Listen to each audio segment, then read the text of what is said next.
Hey guys,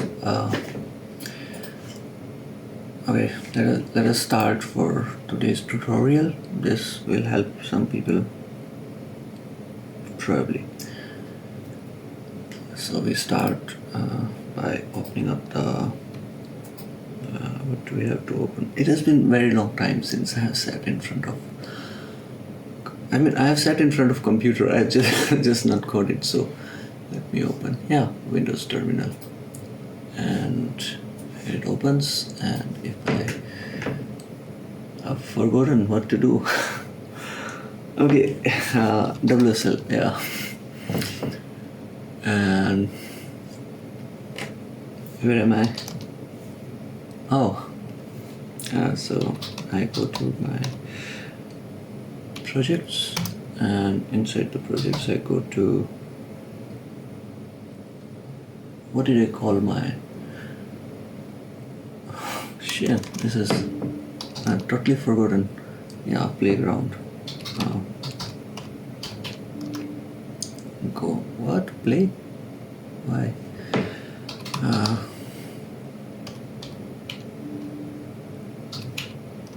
Good. And let me check. What do I have here?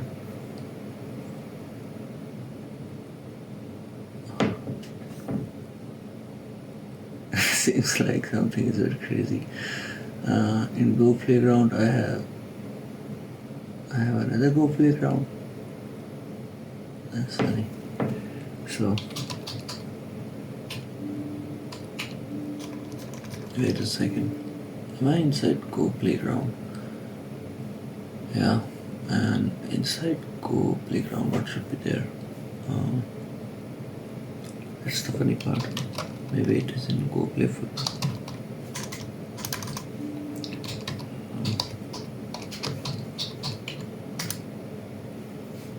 Let me check. No.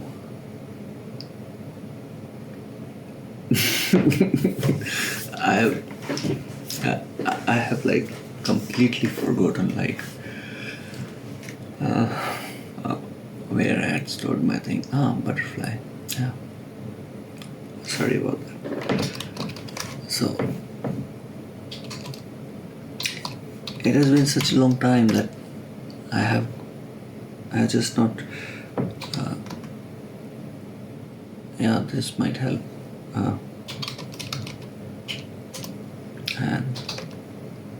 And here is exercise 1, I think. Yeah. I remember now how I made this structure. Exercise 1 and ls. Yep. Again, another directory. Last time we were in this os.open. If anybody remembers, it had to open a file. So cd ls. So back to exercise 1, and somebody asked me to do it in regex, I guess. To be very honest, actually, regex, I don't know, should one ever use regex or not. Regex is extremely slow process, and I think it goes like rune by rune and from left to right, so anything which is not going rune by rune is more efficient than regex. But to each his own, and I would probably record one more some other day if I feel like. Feelings are a lot weird nowadays. So let me do it the normal way today, and it will still help people. What shall we make this directory?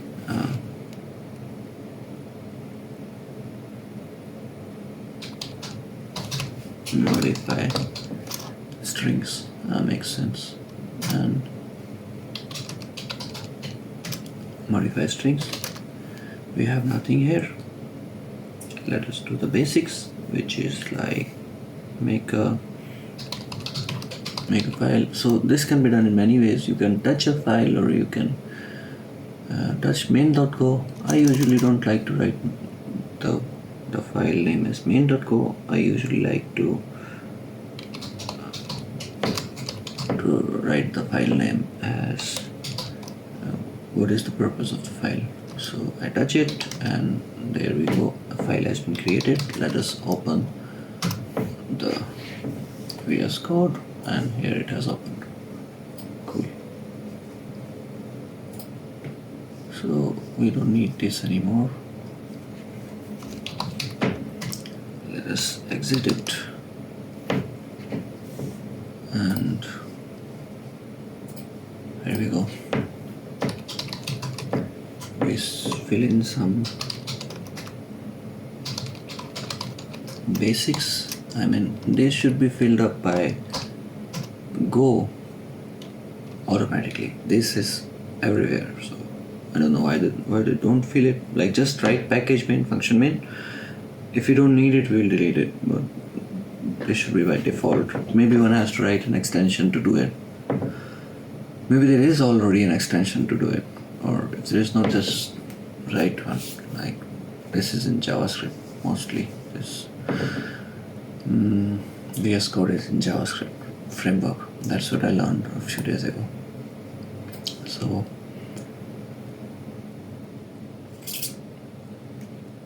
okay, let me do cheating. Let me go through what was the problem statement. I have just forgotten. I don't remember.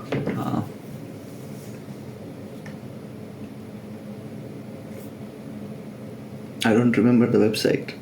Wait a second. Yeah. Okay. Okay.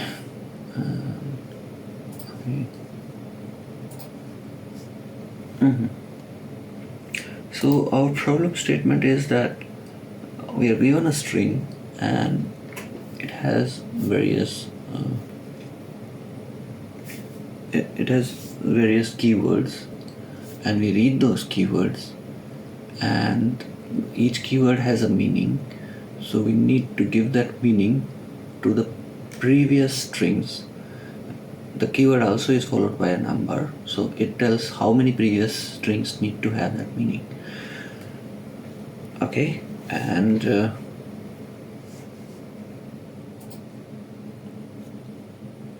so this, how is the string fed in?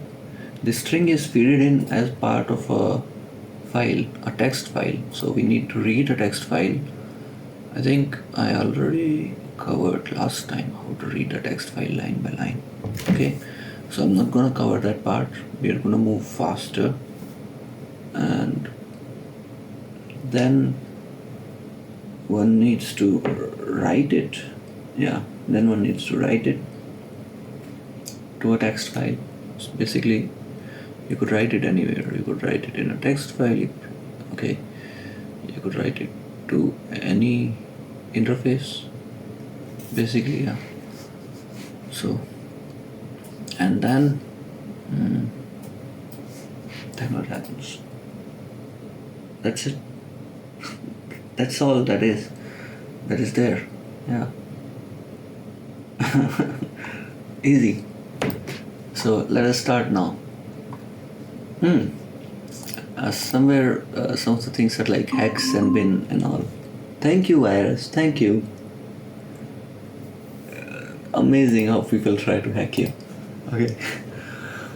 So hex should provide the word. Hex should replace the word before the decimal version of the word. Yeah, big deal. Okay.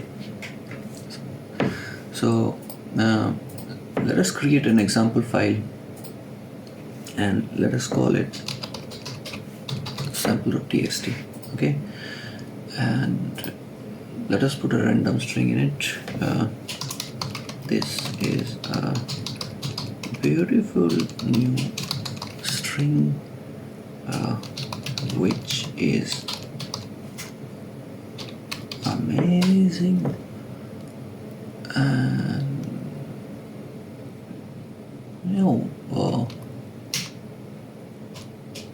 one E amazing. Now one E I have put here to show hex. Yeah.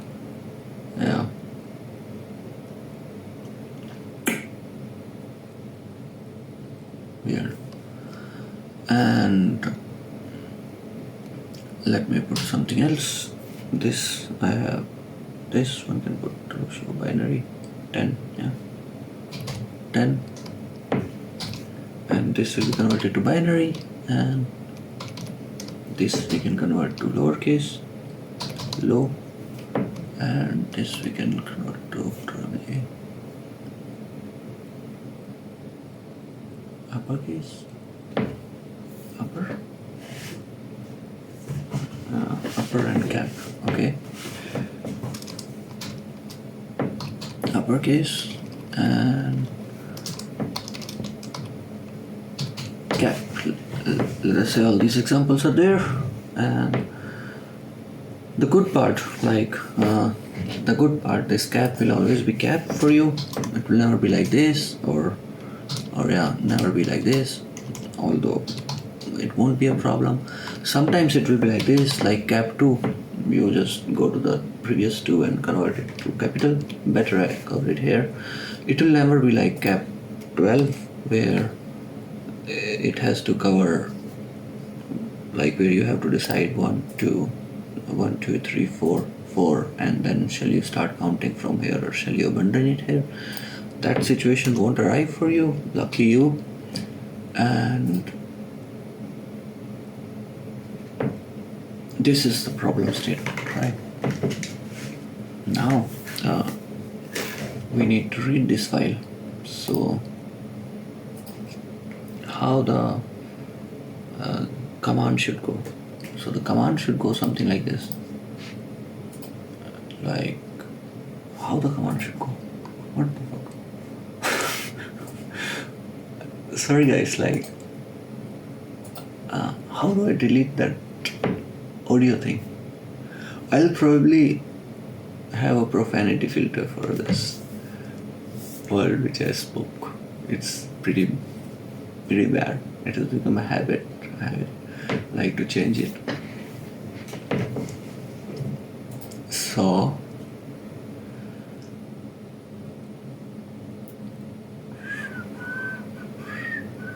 where was I? I'm not prepared for this. I didn't prepare. I was not on my computer trying to code for a very long time, and I didn't even feel like doing this. I'm just doing this for you guys. So bear with me, even if I think it has been 13 minutes, even if it has been 13 minutes of you bearing me and I have not yet started doing it. Just bear with me, and probably within 1 hour, I hope so, you'll be done with this. In case you are stuck on these kind of problems, it will help you. And I'm doing this just for you guys. I really don't feel like opening VS Code or doing this or any coding right now. I don't feel like just doing it for you guys, believe me.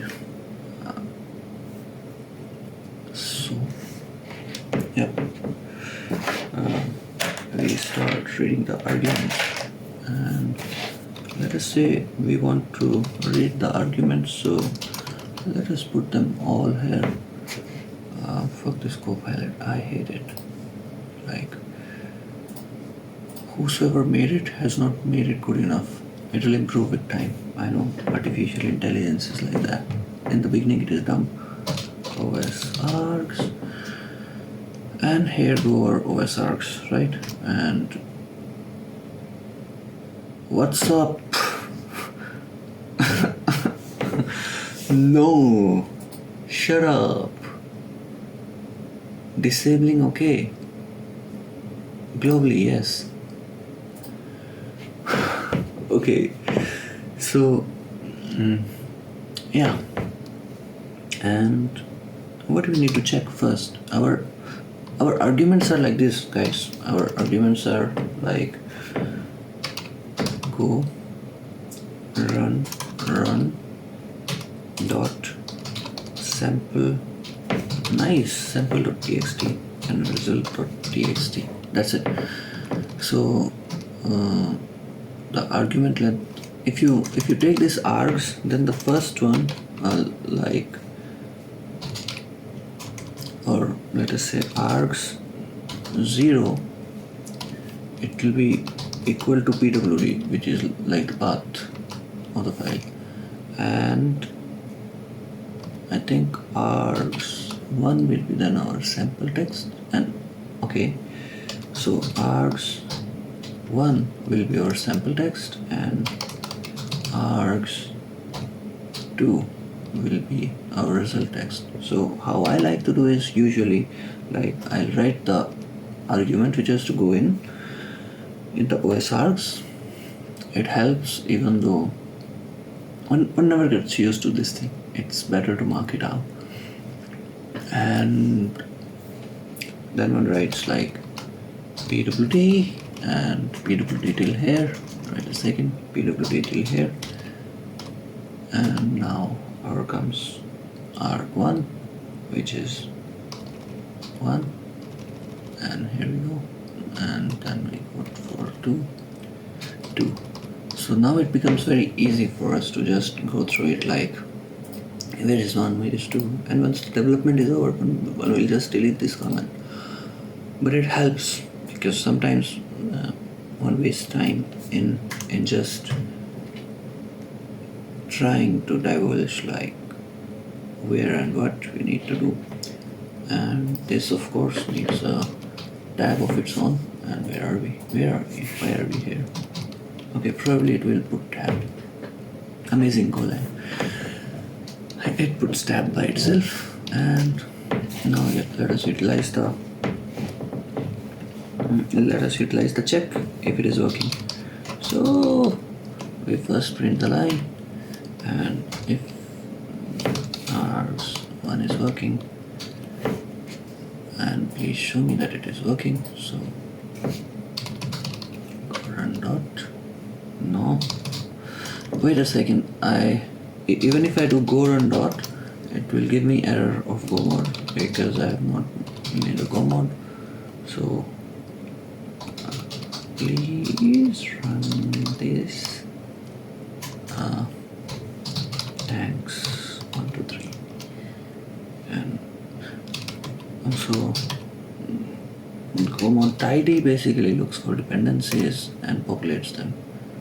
Here there are fmt and os are dependencies, so it will populate them. And yeah,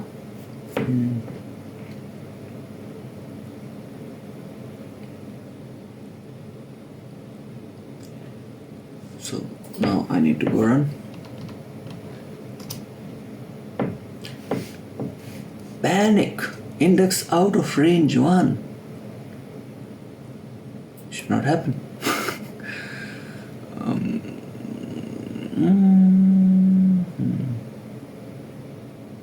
Dude, this is embarrassing at so many levels that we have an issue here. And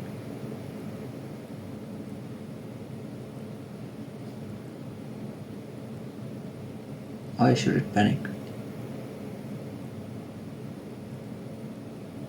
It should not. So thank God I'm checking for this, because otherwise I would never know this. And let me put all the arguments, right? So this is the on. Yeah, of course, me, the stupid me. So here's the thing which needs to go in. Of course, there is nothing here. When we put dot, there is no other argument. Amazing, really amazing. Here we go. 1 is this, 2 is of course this, and so as we saw the panic, the first thing we need to do is check the length. If length of the arcs is not exactly equal to 1, 2, 3, then my print FMT print is better. Oh no.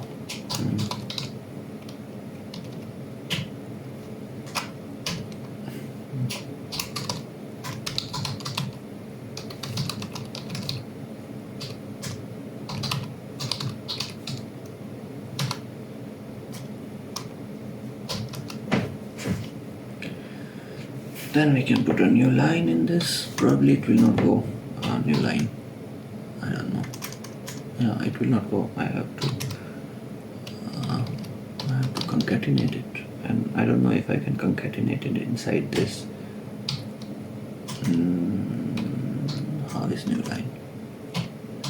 Maybe in printf I should be able to concatenate it. Please show me some love. Thank you.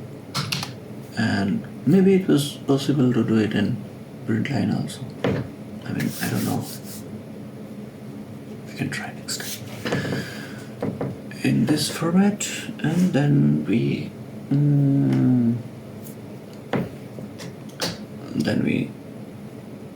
go run, then we specify the format. This one, that please put in this format, and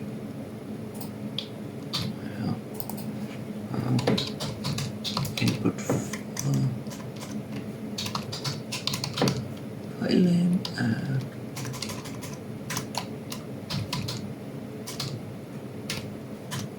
output file name. It is already taking too much time, but you understand what I'm doing here. I'm checking if the length of the arguments is 3, which will prevent the error which we just got, and we don't need to see this. And printf still has a problem with me. So how is it a problem, dude? Oh yeah, it is a problem. In printf, basically one needs to put like this inside, and the values are outside. So unless and until one is using this might not be a good method. Println will work here, and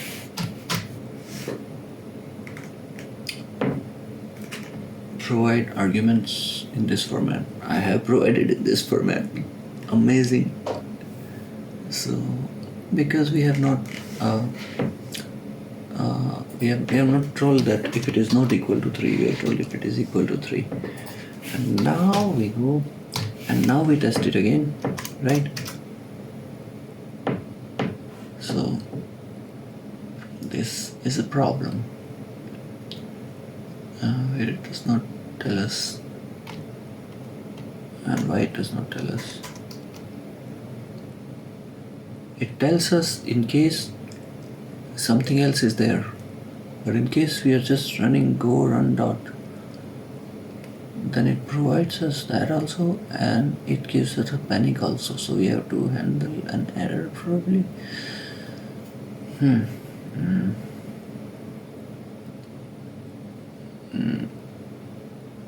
I don't know how to handle this panic. I will search for it. I will get back to you. Shall I search right now? I mean, this is not your part of exercise, so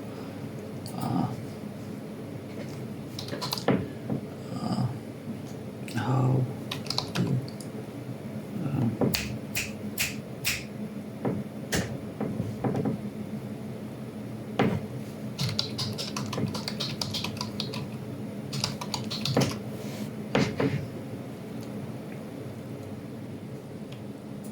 one could handle panics in Go. It is possible to handle a panic in Go. Okay. And how?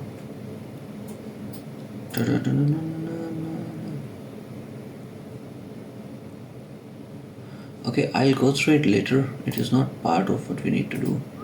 And yeah, so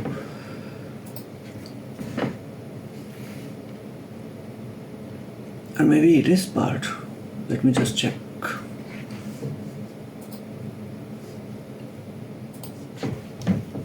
What was it? Come on, show me.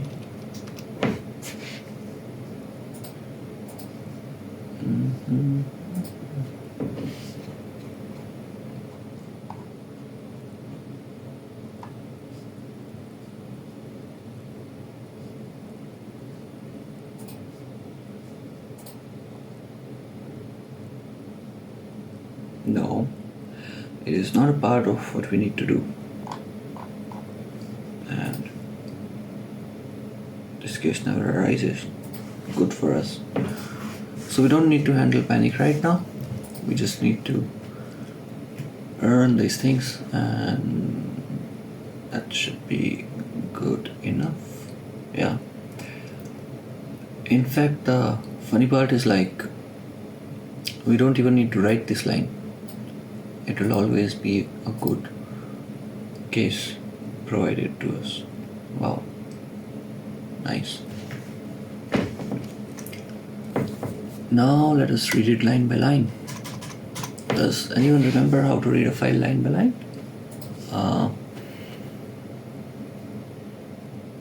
I think I don't, but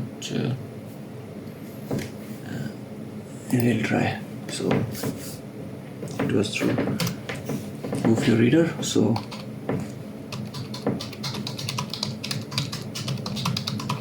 now why am I reading it line by line if I just provided like one line in here? Because there could be two lines. There could be 2 lines, 3 lines, 4 lines here, and there could be space in between, there could not be space in between. Anything and everything goes. So that is why you need to read it line by line. You could put it as a single string also. I recommend reading it line by line. Some of the things, good things is like you will never get a case like this probably. And that makes it even faster for us to do it. No special characters are involved. So let us read the contents of the file line by line, and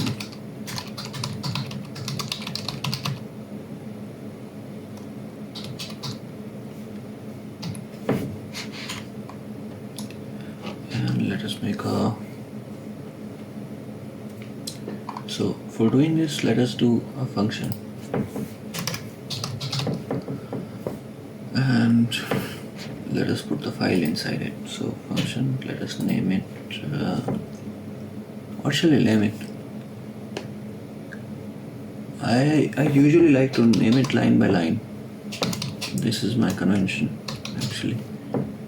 So let us name it line by line. And do we need to provide the file name actually? Okay, so in passing values to a function, we could provide like the input, or we could not provide the input. Here the input will always be args1, this one. So because the input is not varying, we can just run the function without any input. By that I mean is our input is the same, so we don't need to provide a parameter, an argument to a function. If we were to provide an argument to a function, it would go in here, and then we would process that argument. But that argument is always the same for us, which is args1, so we don't need to provide it. I don't know what is a good practice to provide or not to provide. In case it remains the same, I'll check it out. You should also check it out. So line by line will be called, and everyone will be happy, and line by line function will go how tries to normally go, where we will, this is a place where we could use actually, this is a place where we could actually use this, what do we call it as, Copilot, because here it will help us actually. Okay, Copilot, come back. OS, there we go. Because Copilot is really good in simple operations and one doesn't need to write much. And this is bad. Why do we use that when we have args? Because args we have not passed. So here's the thing. Like if we had passed the args, we could use it here, but we did not pass it. Amazing. Yeah, so I abandoned the args right after creating it, and that's not a good practice. There was no need of args then, and then there was no need of this. So I'll put directly here and bye bye, because this variable is used to less. So now there should be something like, if a variable is used very less, then it should point us like this has been used very less, and then it should tell us that we really want to keep this variable. It has been used very less. That would be a cool feature. We run a scanner on it, you see, Copilot. I love Copilot for this. Why? We need to split it first, I guess. So,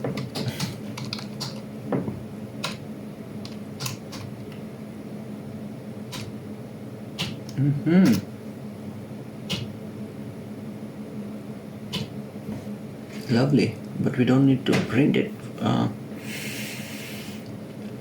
We can store it.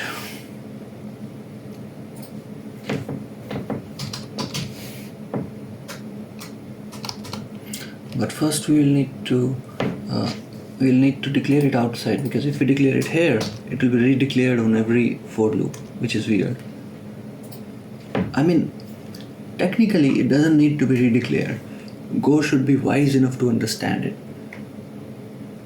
But I don't think it is. I must have tried it before. So that is how languages improve. Somebody tells you something, that why don't we do this, and then it starts happening.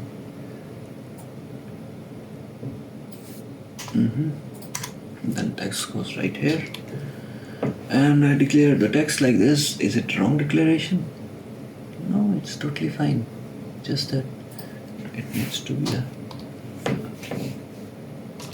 it needs to be like this, and because it is not just single string, and when we do this, then we can do like this, and we can remove the equal to from here. Are we happy? Why are we not happy? What's the thing? What's the thing that's making you unhappy? Declared but not used. And what is this happening here? Dude, like, this is bad. This is extremely bad on their part, that they don't think that this is being used. Okay, but anyway, what we need to do is, like, this is an empty value right now, and an empty splice, we call it. Yeah, and slice, sorry. Oh, splice. I always end up calling slice as splice. 30 minutes are already gone. It will be 1.5 hours then, not 1 hour.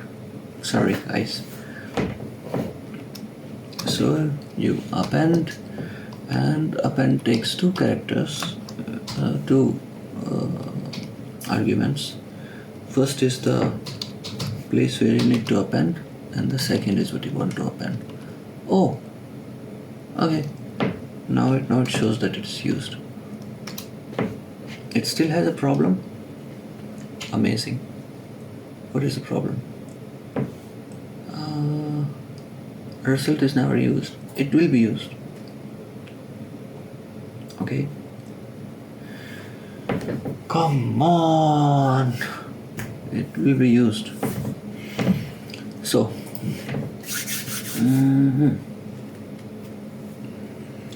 so we got our text. Now we need to go through the text.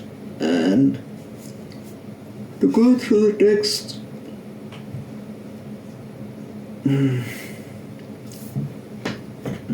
first let us print the text. So,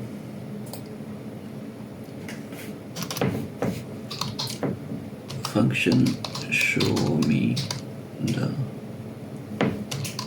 text. And oh, okay.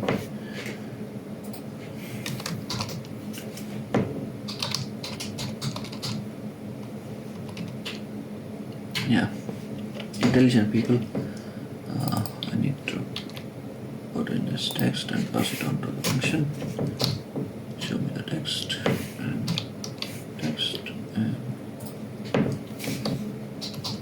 hi text and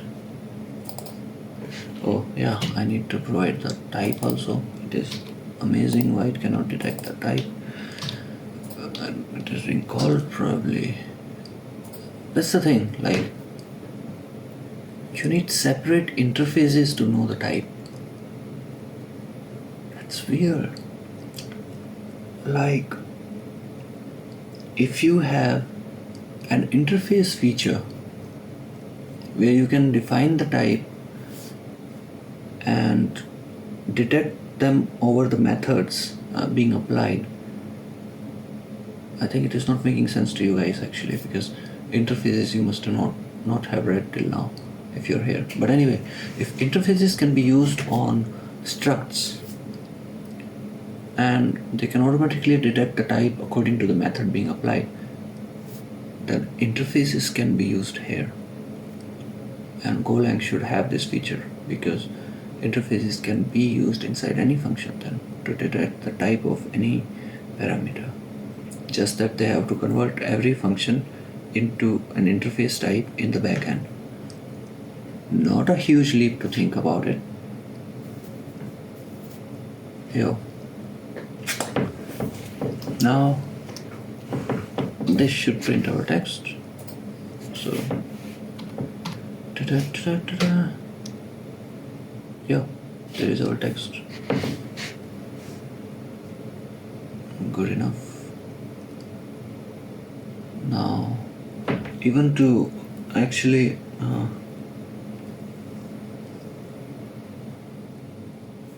even to go through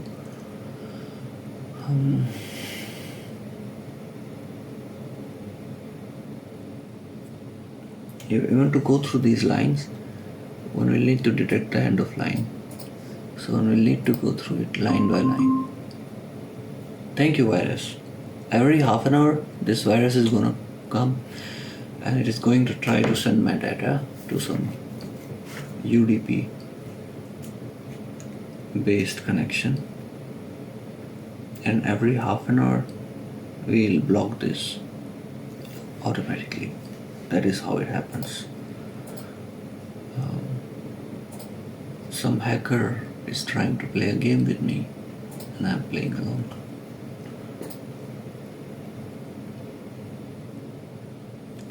So yeah, we got the file content, and if we go for like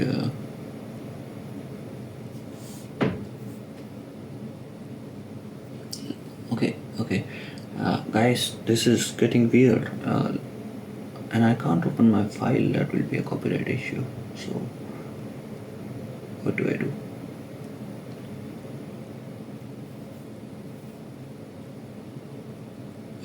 What I can do is I can change it to one line and later on I can show you how to do it on multiple lines. So just to make it easier, because I can think of all these things right now, but if I show to you right now straight away how to code it, then it would be more confusing because I know the exercise already and it it'll be confusing. Yeah.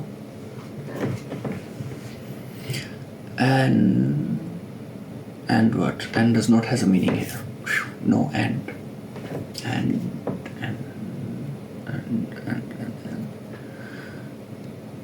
So let us go through the file content, and yeah, people take it string here, line string, because they went line by line. We can take it like function. This I have written. If you might have my file already. If you don't have, that's bad. So no, please stop it. Where are you? Here. Thank you.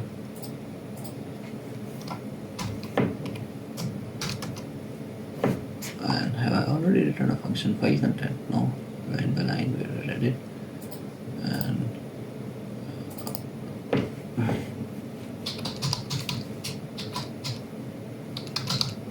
okay, so we're gonna write a function, and we write a for loop here, for line in range, and then we range our high text, no, not high text, our text, this text is inside there.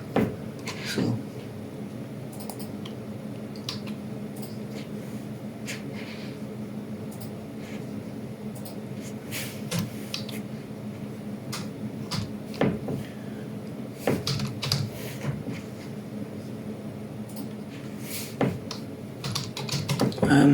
I'm naming it the same just for the sake of clarity, but you could name it anything.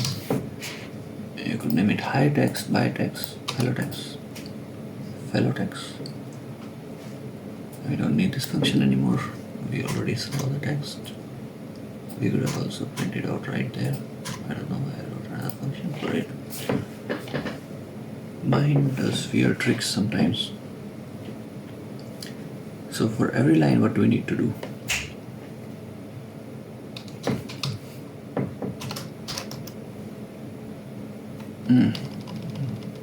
Little bit of Python creeping in. It is actually like this. Yeah.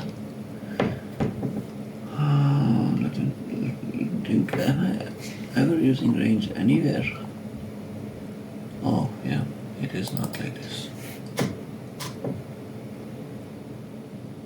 And what's the issue here now?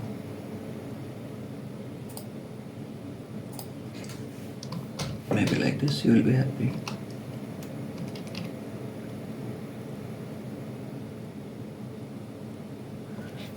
For index, okay, and this is value, right? In range. I don't know. What's the problem? Yeah. Weird syntaxes. This has to be the problem. Yeah. It has been very long time, guys. Very long time.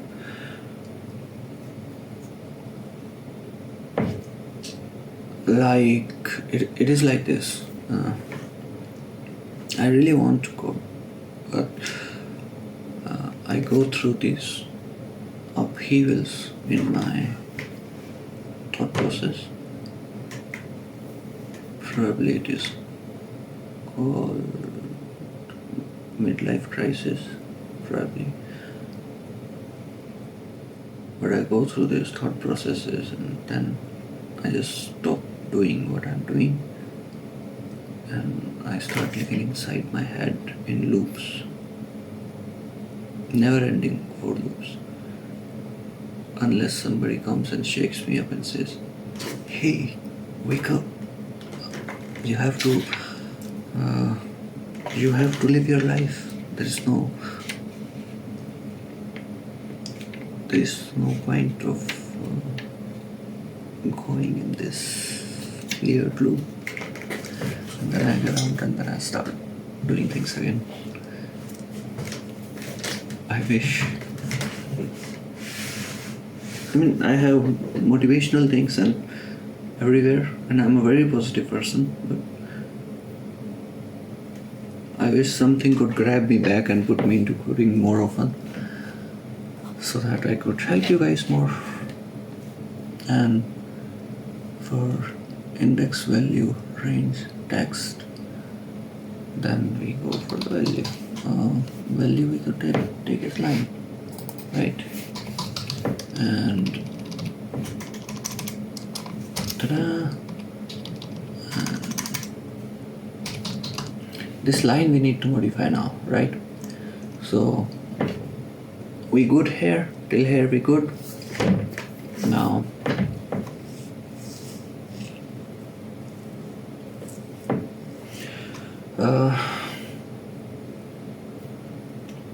first thing we need to do is we need to use a function called string fields, and what it does is it will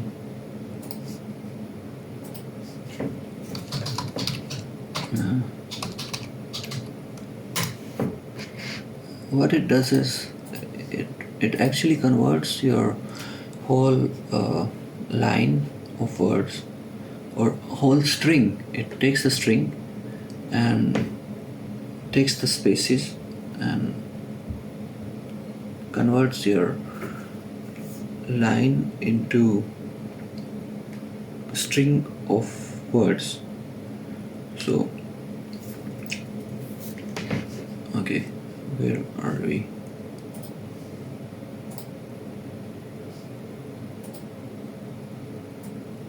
Yeah, for example, here is a string, and you put the string fields, and it basically gives you out a slice of strings. So this is a separate string, this is a separate string, this is a separate string, and how it is sliced, you know, like this. That's how it is a slice.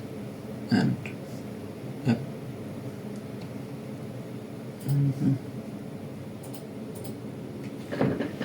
That is why we use it.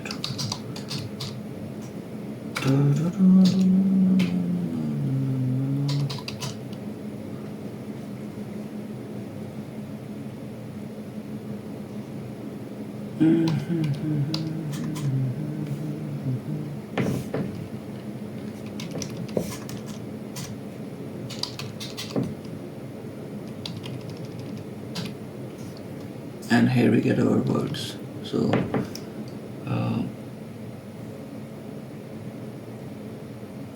actually the weird thing is, like, I should create these words here outside,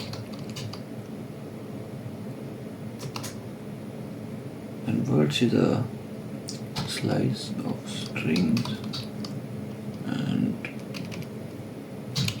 every word, and here we are assigning it a value, and now we can start working on it. So first we'll print out the variable word, okay?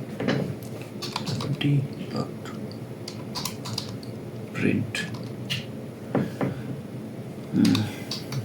words, and you will find that it is a single line, right?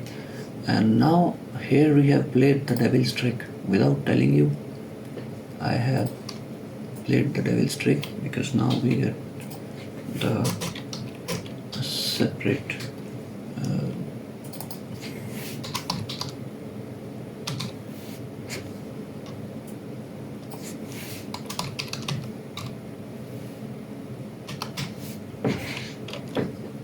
now we get a separate word for everything, right? Line 3, because that was the last line.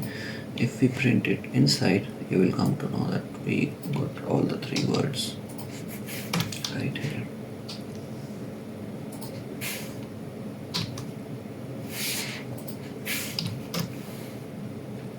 You see, we did get the word for 1, for 2, for 3, for 4, and that's the trick. Now here, because we get the words instead of print line, we can run On each line we can run our processes. So let us make a function which runs our other functions. Other functions, I mean that one will do the cap thing, one will do the up thing, one will do the low thing, one will do the hex thing, one will do the bin thing. So our other functions can be run inside that function, or can be called from that function. So on each line we run this function, okay? Because we got each line separately. So I wish I didn't have to explain this, then I would just type very fast. Now I have to think. Otherwise the brain goes on autopilot and it just does things. Because it's already in my head. But when I have to explain, I have to think, what am I doing? When I don't have to explain, I don't even have to think, I just do.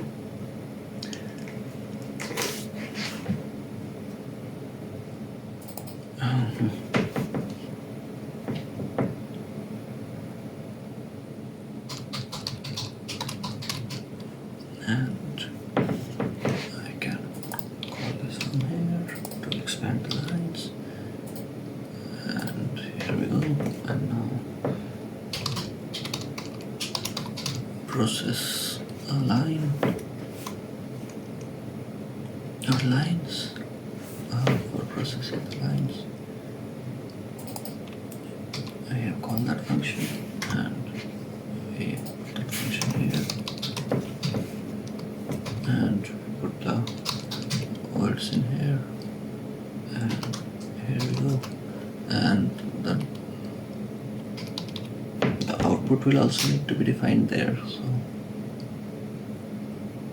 yes, we'll define the output later. Let us put this first. And for the output we could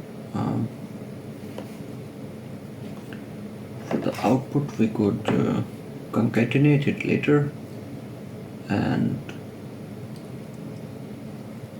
process lines, so it will call on the words, right? But actually output we could define right here, string, and those strings we could concatenate right here, like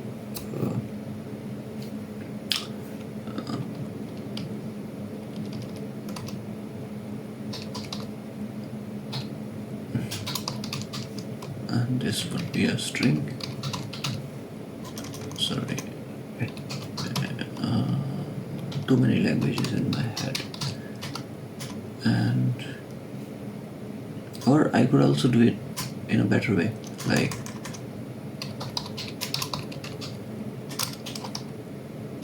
and that's it. And now I would join them right here, join lines. And if anybody remembers the append function, then it takes 2 arguments, and there we go, our 2 arguments. And what is the problem with it? Invalid number, variable try string is not a slice compiler. Ah, right. We don't even need to use append here. That's the funny part.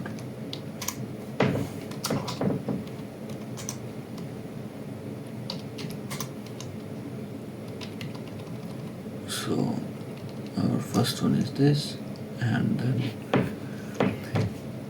to join the lines, they're just appended right here. What we could also do is like for if it is not the last element or the first element, then we could if it is not the first element, then we could put if it is not the first element, so with I we will get the index, and if I is not equal to 0, not equal to 0, then I could also do a small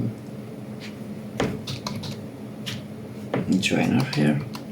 We here we could join lines with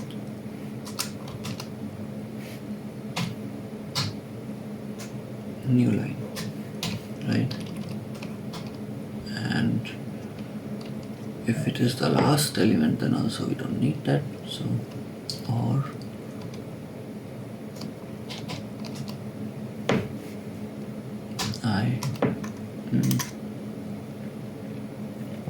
our value, which is our line here, line is not equal to the last element, which is length of text minus 1. And if it gives me a problem, I have no idea why. Dude, oh, okay, of course, length of text minus 1, and no, this has to be line and this has to be text. Yeah, everything is fine here, dude. Oh, sorry, it should be I, because yeah,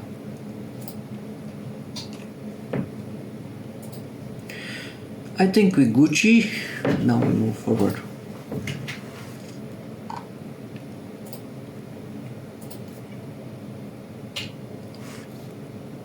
And for these words, we need to process them and return a string. So we can define the output right now, or we could define it later. I'll define it later. And once these words are joined, then we can write them.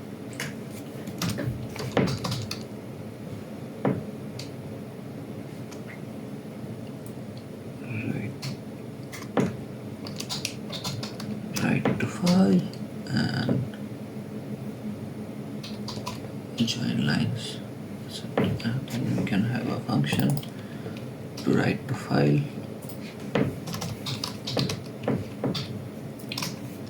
Again, the function takes a string as input and it does not return anything. It doesn't need to return anything. Or it could return a bool where we could say that whether the operation is successful or not. I don't think we need to do that. So, yeah. Then it will write. And how do we start writing? It's a good question. Actually, there is no need to. Yeah. Oh man, I'm like stupid. But it's okay. Like, let me show you this method and then we can think about what could happen in the other method later. So we are gonna use Buffio, okay? And to use Buffio for writing, I'll show you.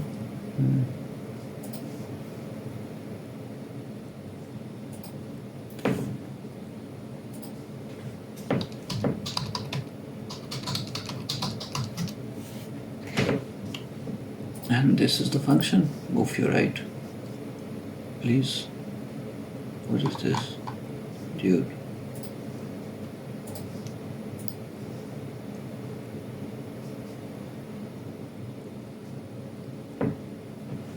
So here's the function Buffio write. You start writer and then you flush the writer. If you don't write this flush, what will happen is like you will get a empty file, and yeah, of course you have to create the file separately here in Buffio. So let us start by creating the file. Right? So first we go for the file name. Let us grab the file name. So here will be our file created.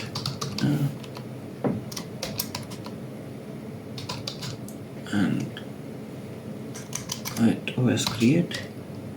Here we need the Copilot. It will make us faster. I think there must be some way to configure Copilot. I'll look into it. There must be some shortcut, like I don't need to go there and do it again and again. That's weird. And what's your problem, Macha?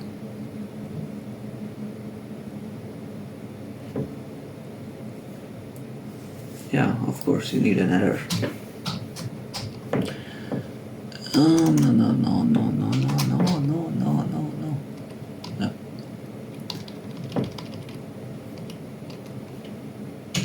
No. So, ideally we should handle errors like this, something like this, if error.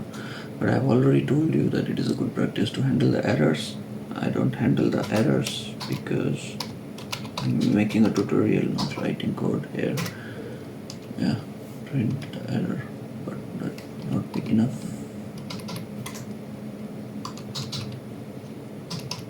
Somebody told me how to call error. I don't know, like this. Yeah. So I write error, and I should also provide some extra information. Why not?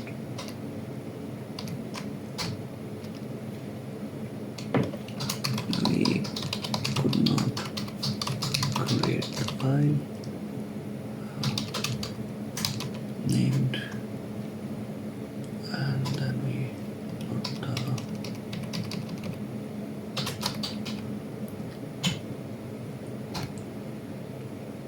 two, and then we put a space, and then we put a new line, and here we go. So we handle the error.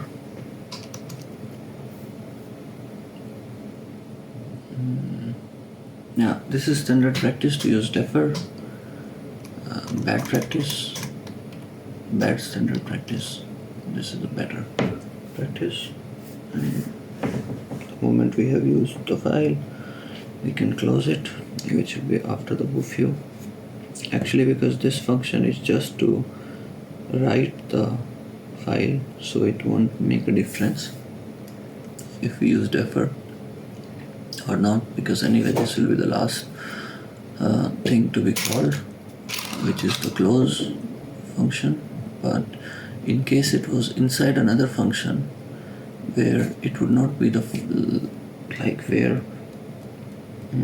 by default we will not write even without defer the last line, then it's not a good idea to use defer. In this case it's okay to use defer, and don't rely on this whatever this Copilot is suggesting. Copilot does not give the best suggestions always. So crazy. I think I'm thirsty. Man, it has been how much time? More than 1 hour. Whoa, it might take even 2 hours because I'm nowhere right now. Right?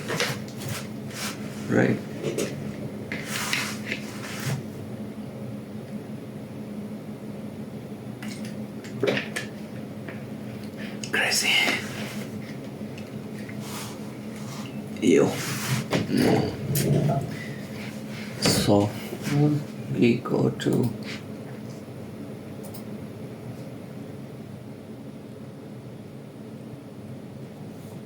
I think what we have done right now is like we are defining a way to write. Yeah. So we'll just open boofio, which is like usually people use W. You can use anything. So almost like how people use W in the HTTP package so much. These are kind of like standard variables, almost like how people use I in for loops. So it's one of the things like which which people use a lot.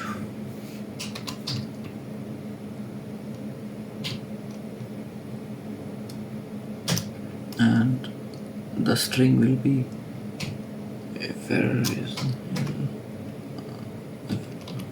not nil, then what will be? Oh, really? This is why one should not even use them.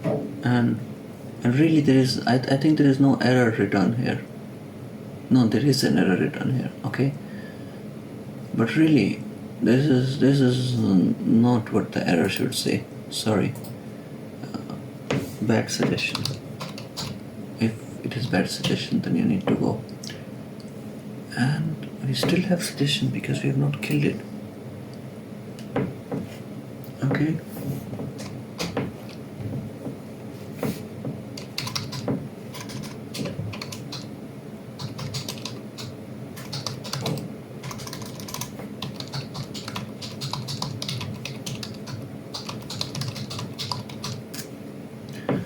And the file name is. The file name is again this. So it is a good idea to put the file name also. And this also probably. And here also. Yeah. Here also. It will look nicer like this. And the string to write. So any string to write would go here. Let us say here the string is actually I did not name it. Amazing. Here we go. Let me put join lines right there. I don't like to use I don't like to change variable names usually, even inside the function. So I keep the parameter name same and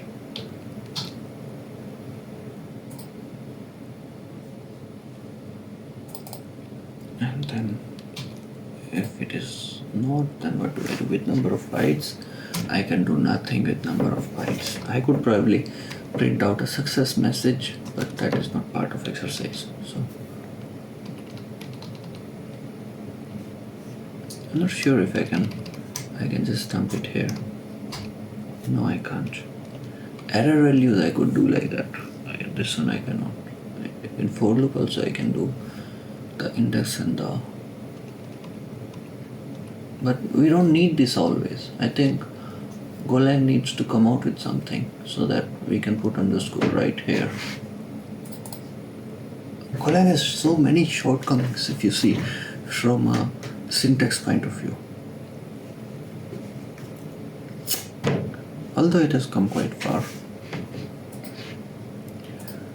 Now, how much time has gone already? 1 hour and 8 minutes. I wish I could show it in a faster way. I wish. I'm just disorganized. I just woke up. It is right now 7:50 a.m. Technically, I did not just wake up, but still, it's pretty early in the morning. Hopefully, my voice is being recorded. Hopefully, because I'm speaking pretty much in a low noise so that others don't get disturbed.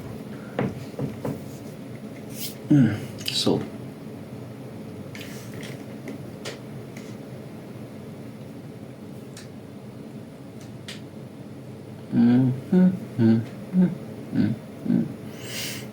I forgot to flush it. If you don't flush, then it won't put all the things there.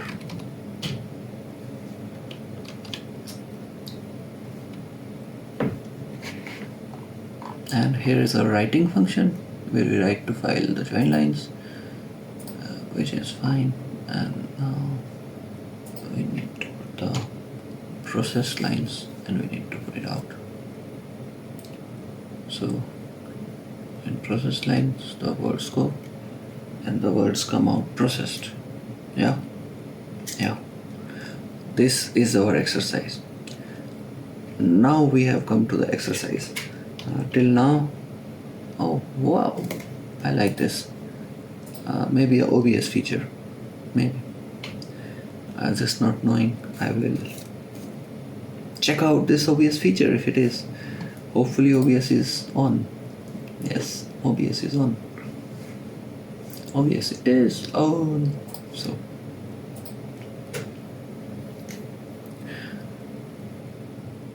by the way, the credit for OBS or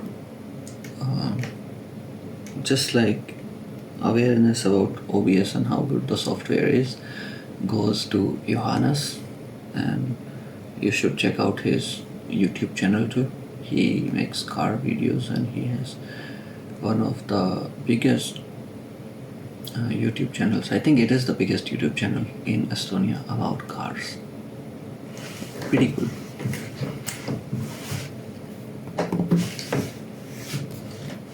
We move forward. What am I doing here? I'm doing nothing here. Basically, I'm doing nothing here. Just that this page is full, so I changed it. Amazing. I can be amazing. I'll just open the window. It's like it's a bit hot right now. Or if I open the window, there will be sound in the recording. Anyway, let it be.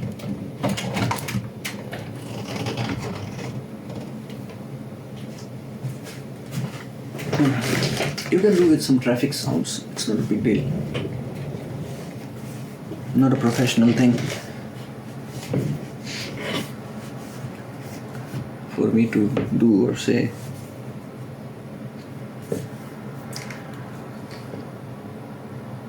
So we are processing the lines here, which are words, strings, and now we will have to put these strings, take these strings and process them. So these words are there, and yeah, let me print these words. That's a good idea.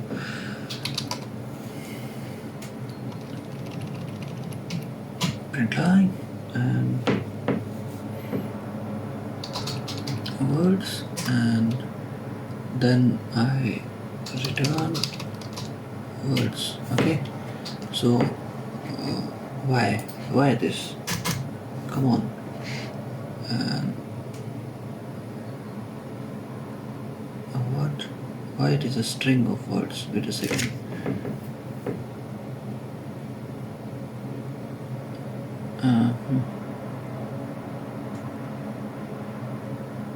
So I'm taking in words, right?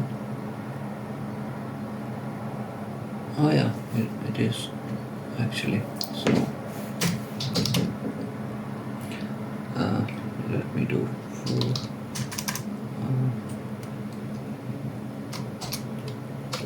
value in words. Weird syntax. Let me create a word string variable and let me add them here.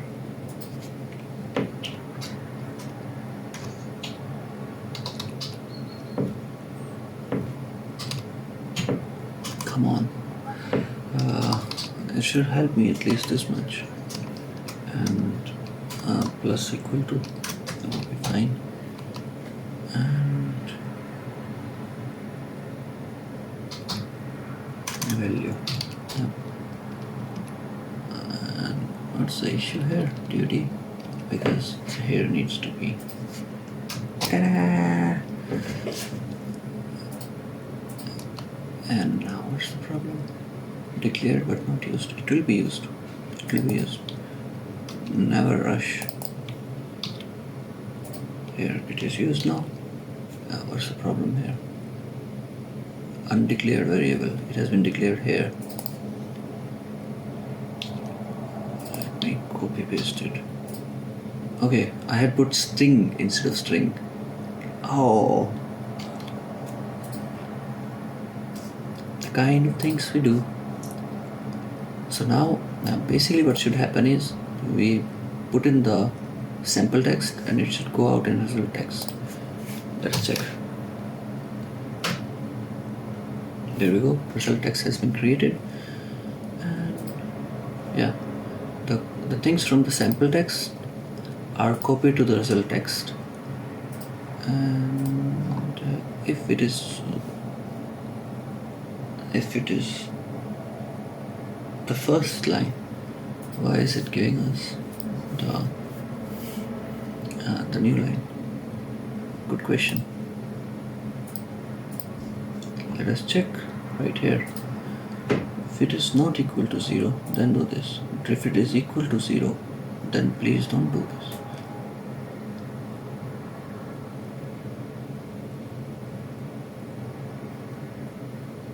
Why is it still doing that? Oh, because we started with an empty string. So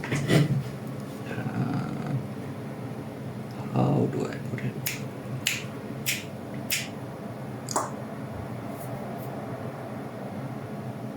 Good question.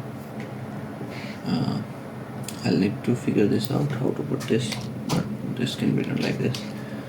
And okay, so it is already an empty string. Gotcha.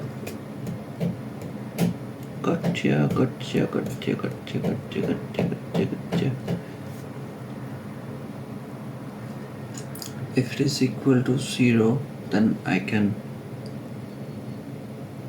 actually make it equal to, yeah.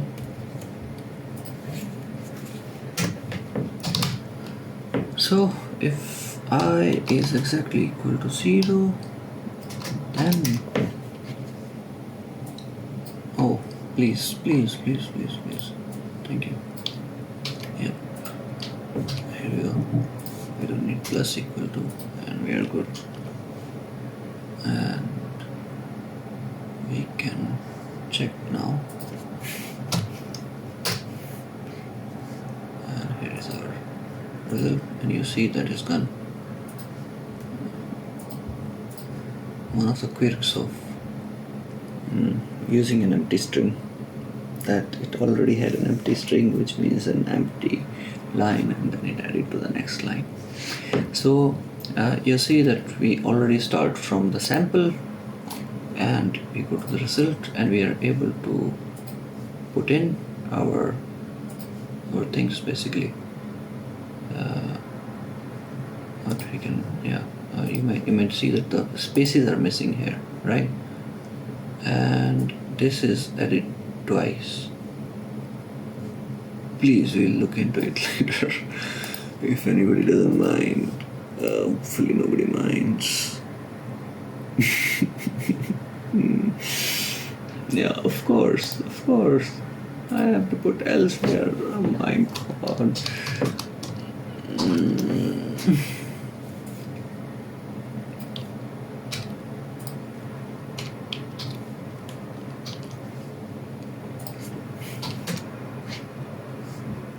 And result. Yeah, and then I have to put spaces here while joining. I did not. This is just a test. Please understand. If anybody doesn't understand, then what can I do?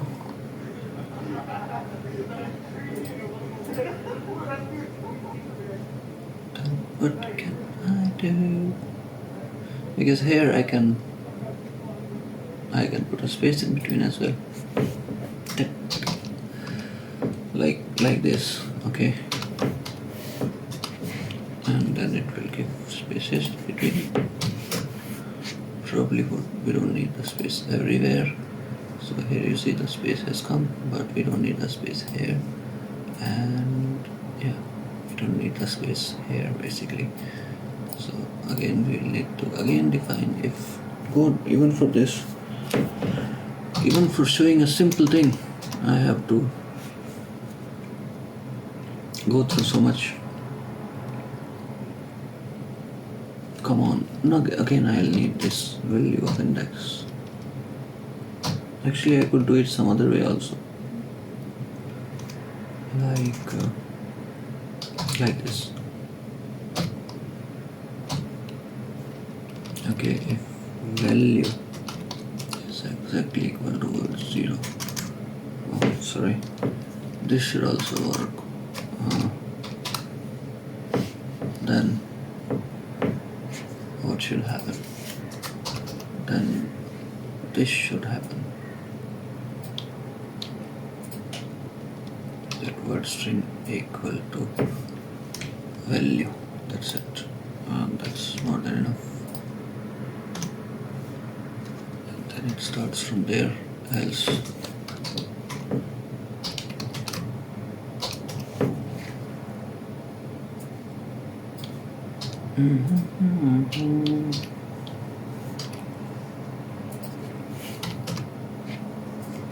So what basically we have done is we have established a workflow from here to here. So basically anything which goes in sample gets printed out in the result, right? File. And now we just need to change the values in between. Like instead of adding here, we'll change the words. We are ranging our words, we'll range our modified words. So that's how it will be.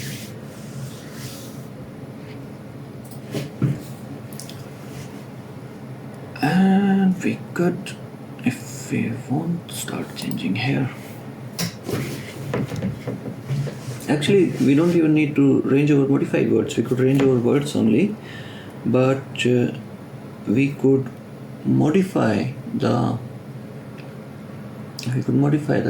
text inside the string of inside the slice of strings called words. So to modify it, we'll go through each and every index and check what is contained in that value. And to do that, we'll need to write a for loop. And why should we write a for loop here? We should just write a function, and that function will modify the lines according to because this is basically the processing of lines. And modify words. Okay, and that's it. That's all we need to do. And we need to provide words inside there, and we'll return words here. So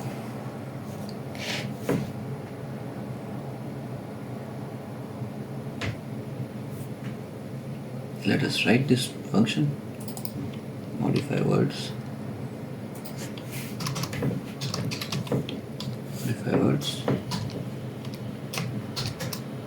and then if anybody remembers like what our words are, so I'm using the same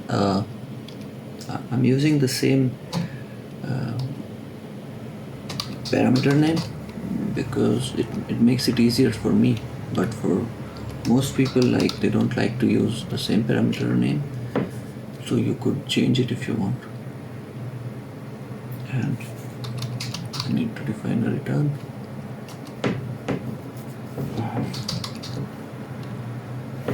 Return words is fine. Oh, of course. One of the quirks of being me, this and has no meaning. Leave that. So how much time it has been? 1 hour 24 minutes. Crazy how much time it has taken.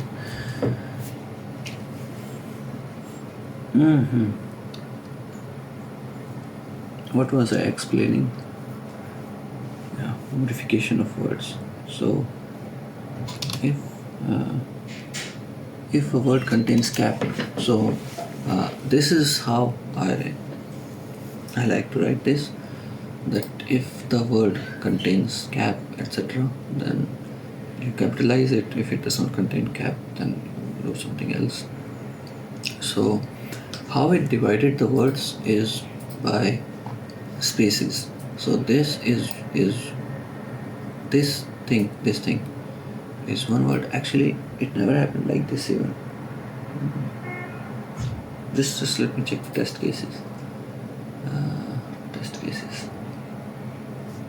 Audit.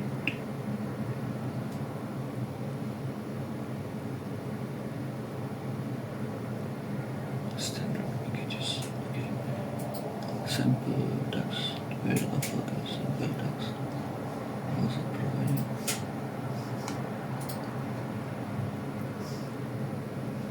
Yeah.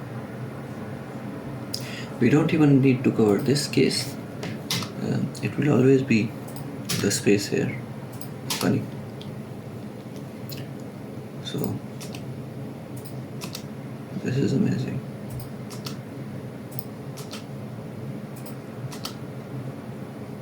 Otherwise, if we need to cover this case, then we just need to divide it by this as well. Like instead of just creating new splice by space, after space we will create a new splice by this bracket, and then wherever a new splice has been created, we would add a extra bracket there to those words, and that's it. I don't know if I made any sense. Another way would be to go through each and every word and check if it contains this. If it contains this, then if it contains the rest of the element as the child string in the same sequence, and then you again put a space there if it does. And not just the space, actually you create two words out of it and append it to the words slice. That would be another way. But because this is not even the case to be covered, good enough for us, I don't have to explain much. Because how I did initially was like,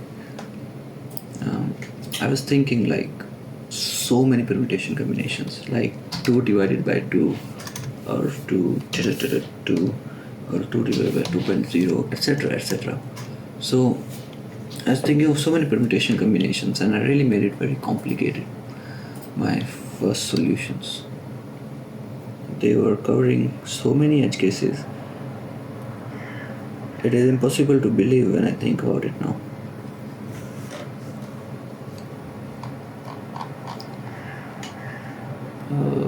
Somebody wanted to use regex.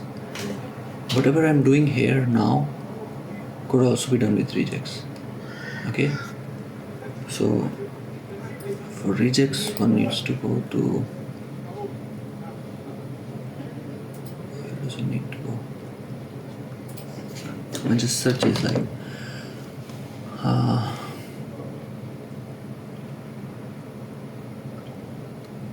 but the point is like, why to use regex? So why to use regex? And that would be a question. One of the quotations, famous quotes is that if you have a problem and you feel like using regex, now you have 2 problems. And it's kind of true, because regex has many edge cases where, like, stay away from regex as much as possible. Second thing, regex is extremely slow. Even in GoLang, regex is one of the slowest operations. It goes through, like here we are going through the whole words, right? The splice of words. We have divided them by spaces, so it will be an efficient way. Although not extremely efficient, because we are not using like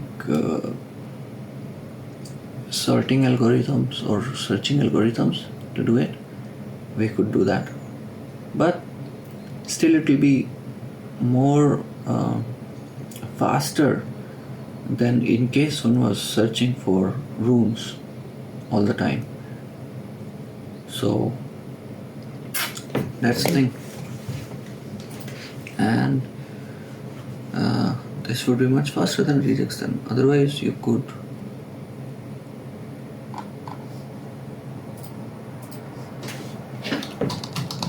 search like, I don't know what will you search. You could search like, let us say, regex in GoLang. Yeah, you could search something like this and you could start using it. Some of the quirks of using regex in GoLang is like when you need to escape, let us say, the new line like this. So this will not escape the new line. You would think escape the new line, but no. This would escape the new line.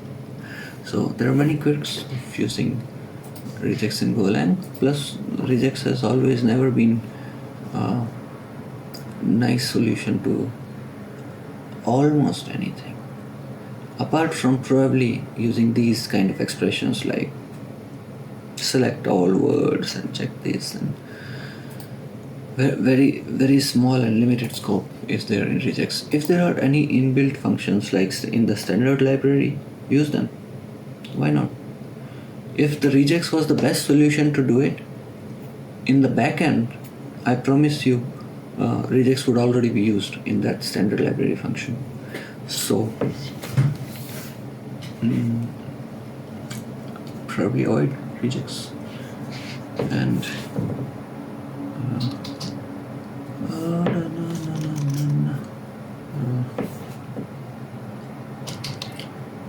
why not to use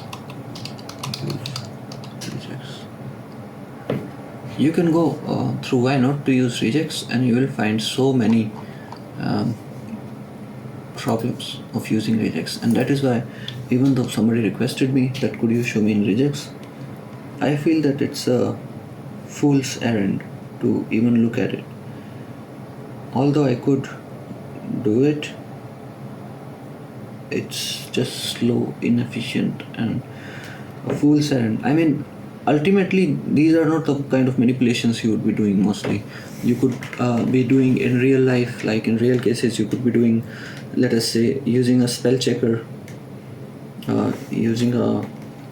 making a filter, word filter, or parsing content from the internet. In all these cases regex fails terribly and feels difficult to use. So just use regex as something where you don't find any other thing to use, probably, but avoid using regex otherwise. And regex is pretty simple to use otherwise. Like, there are commands to select all the capital words, all the small words, to modify them. One uses replace function in the regex. Then one can pretty much separate things, like how one would in an if expression like this in regex. And this basically means a selector operation in regex. So selector, separator. I don't know whether there is piping in regex possible. I don't think there is piping in regex, by the way. Or maybe there is. I just don't know about it. One of the ways you could pipe is just using these brackets, probably in regex, just these brackets, and the inner one will be calculated before the outer one, so that is kind of a pipe. maybe there is piping native to regex. Why am I even talking about regex? So yeah, let us take a line. So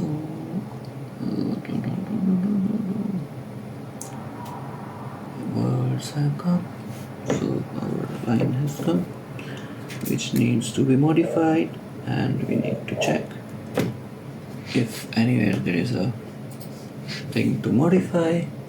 So for that we will just use a very simple for loop, right? And what I did basically is like I kept a label. So label will take you back to the position where label will take you back to the position where the label is defined. So if I say label go back, right? And how is label syntax? Just like this. So, and then I write a for loop for if I was doing it through range first, but range could not work in this case because range takes already the length pretty like strongly. It doesn't change the length when we are ranging over it, but when we are taking the length function, the length, then it changes the length somehow. Range makes it more static. Although in this case, because I am using the label, so range would change. If you're using breaks or break and continue statement too much, it might not change. And I go to I, and where do I stop it? I stop it where the length is equal to, that's it. And now I check if this go back needs to be here. Okay. Okay. If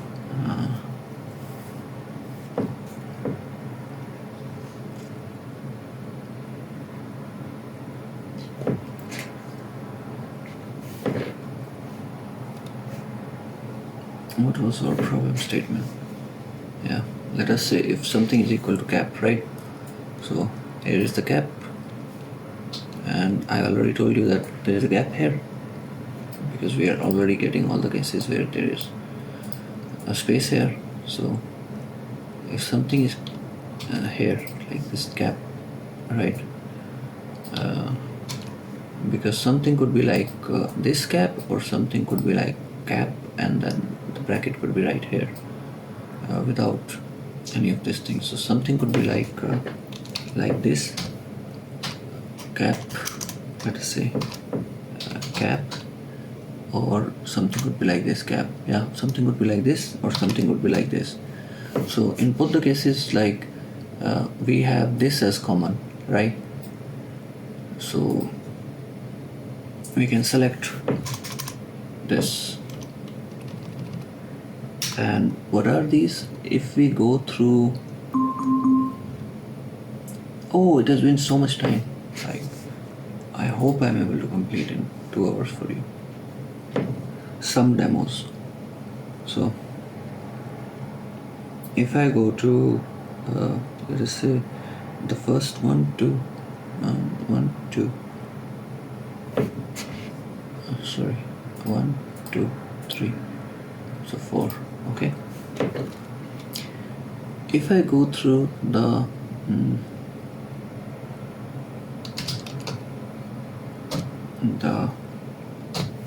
length, which would be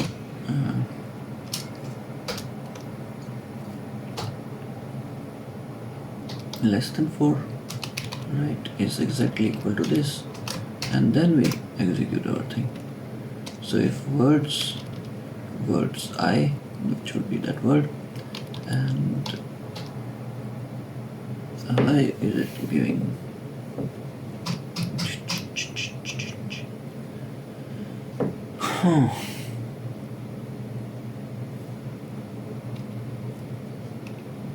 It should not give an error. I don't know why it should.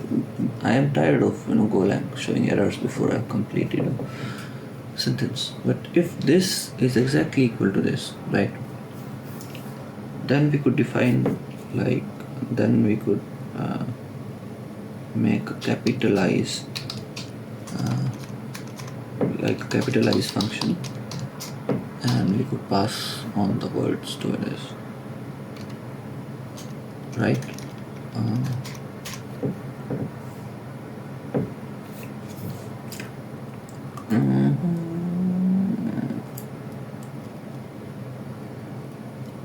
I hope that you understand what I'm trying to say. So capitalize can be of two types, right?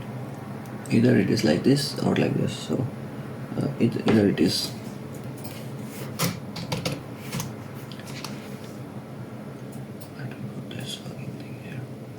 sorry about profanity. I guess I need to improve my language. Either it could be like this or it could be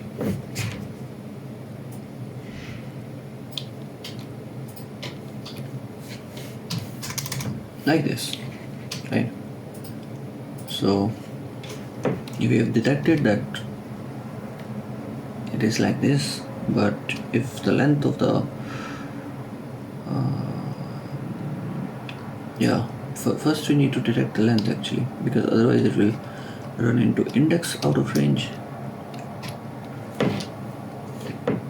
So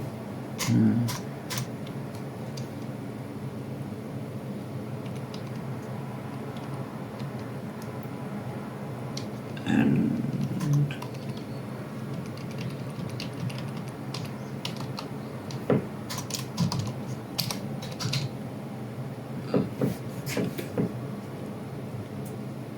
length of words high, right?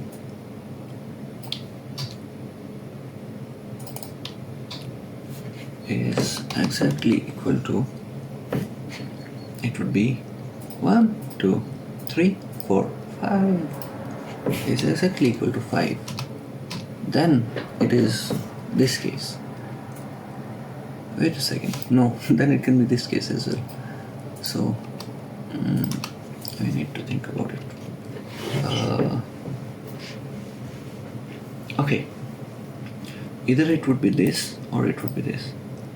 So if words I, which is 1, 2, 3, 4, 5, okay, is exactly equal to comma, and this needs to be inside here. Then we have a case where we pass it to capitalize. Let us say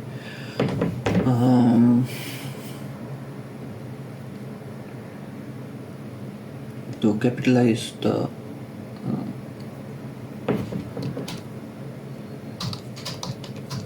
capitalize it, we will pass it to capitalize function, and we'll write the capitalize function, right? And then once we have passed it to the capitalize function, then it will capitalize it. So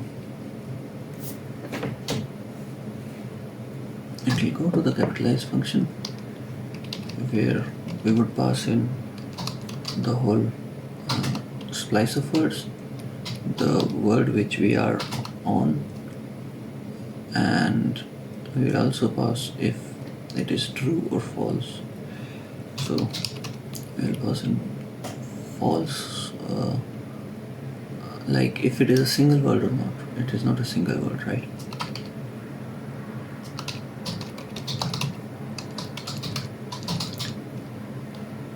And it is not a single word, otherwise else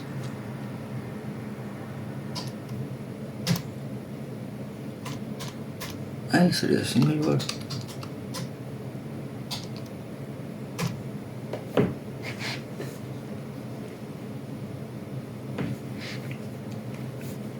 So in else also we will need to define this, otherwise everything else is else. Like if it is not matching here also, then it is else. So we need to define else if actually.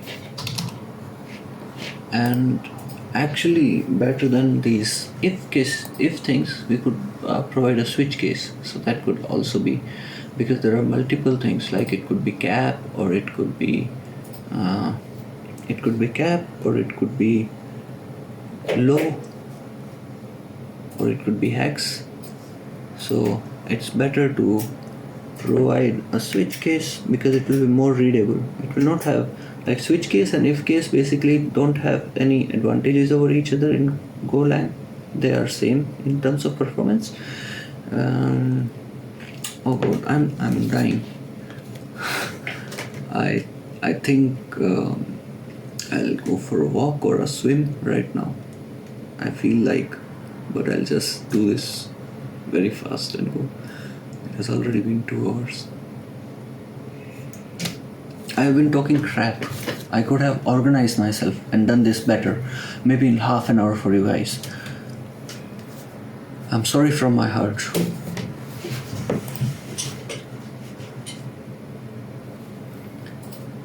So let me try to do this as fast as possible. Let me have just one sip of water, please.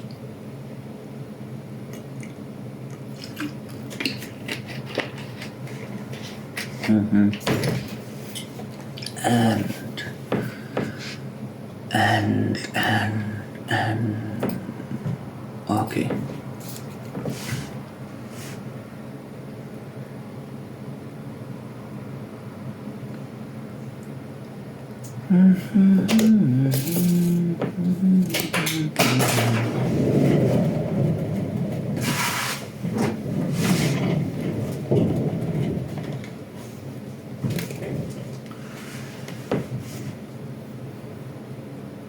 So I'll write a capitalized function, and it should pass in case this is true, right? And ta-da! Then it should pass in something like this, but with true. It still gives me errors. Amazing. Here is the error. What is the error, dude? Expected this. Okay. Here's the thing, and here's the thing. Come on. Maybe you don't want to be nice to me. That's your problem.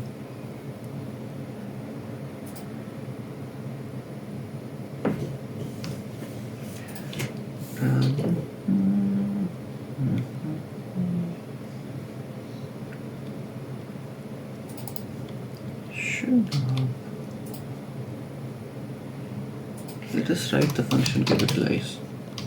Okay, we'll deal with those things later.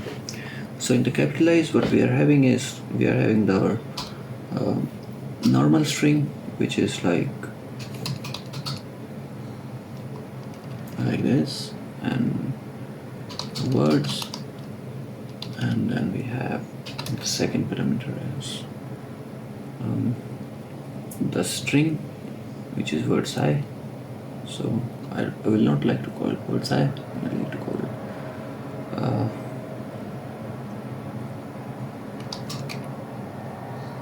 actually I should just pass in the index. Yeah, I'll just pass in I.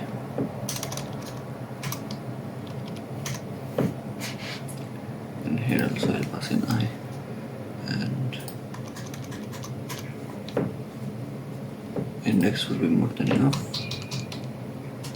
of the int, and then bool value of either single and true or false. It should return also something which is better, a string.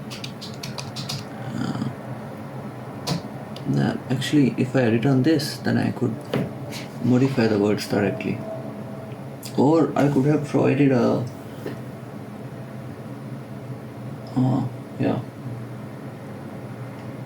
Or I could have provided a pointer to the words. Let's deal with this like this only right now. I'm having some problems here. If anybody watches this video, sees that I'm having problem and sees that I'm stupid, just bear with me. Found capitalize. Of course, you will find capitalize. Why were you expecting that even?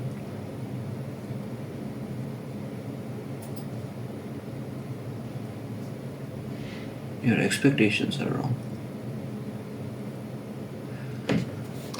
I never promised anything for you to expect that. Come on.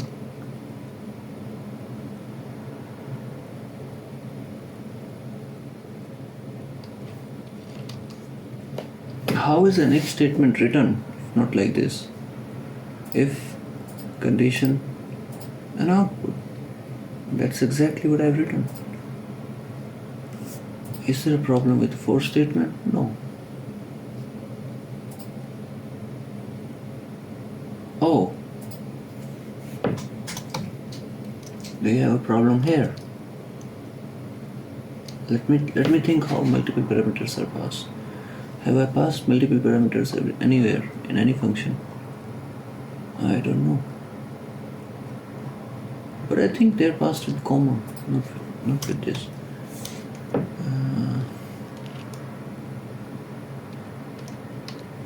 I think they're passed with comma. So, where's the problem, dude? Why? Why? Goodness, I feel terrible. Why? What's the problem?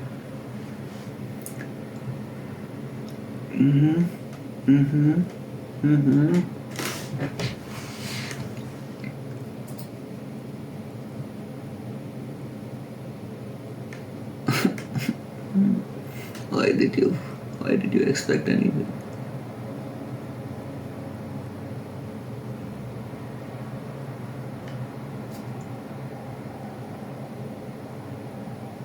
Where's the problem? View.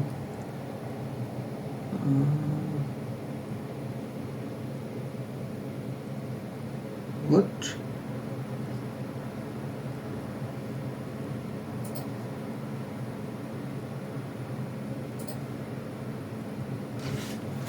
So if I do it like this, let us see. We are still not good. And if we are still not good, then what's the whole point? Oh, because I'm not handling the return, that's why probably. Okay.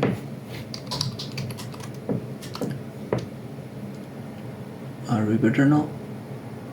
No.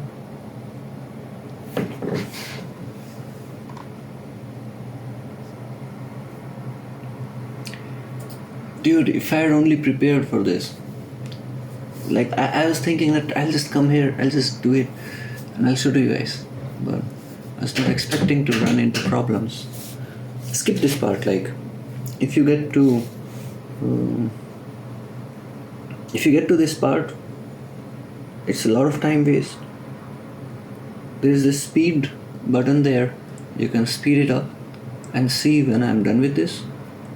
Or you could go over the timeline with your cursor and you would see like when there is a change in the code here. Just go there and click there. Yeah, your time would be saved. This is a bit embarrassing that this situation is occurring. And I value your time, but I'm sorry. It's just life. iPhones. Come on, show me where I am wrong. Please show me where I am wrong. Please show me where I am wrong. Please show me.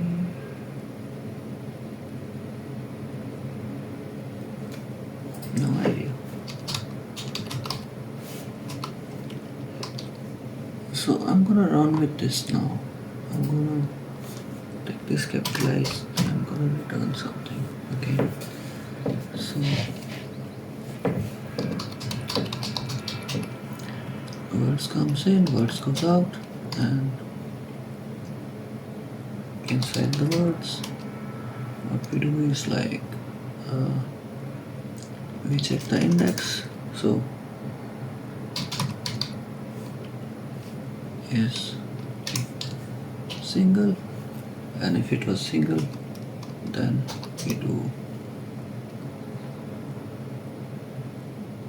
we just capitalize the previous word, which means words index was I minus 1, which is the previous word, equal to strings dot, there is this capitalized, I think, no, upper, to upper, strings dot to upper, and words I minus 1, and there we go. We made it uppercase right here. Again we have some problem.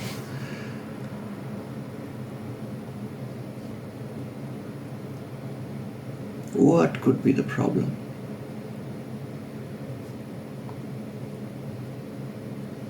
Dude, I seriously don't know. No. No, that is not the problem.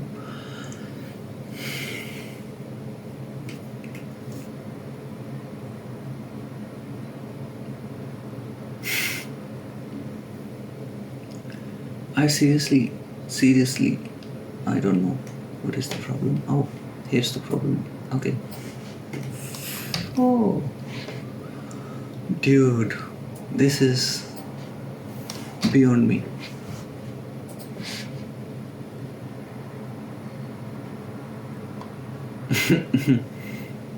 Okay, and now what is the problem? This is fine.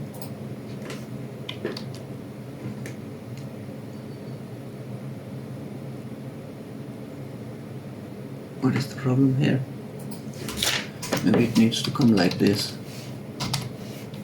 I've never understood GoLang's crazy syntaxes. And why it cannot autocorrect. Like, it's not rocket science.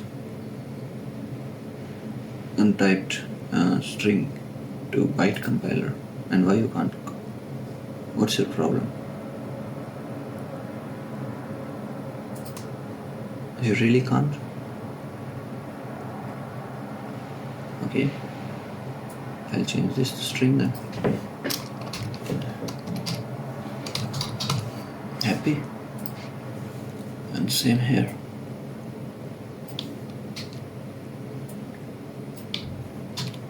Happy? So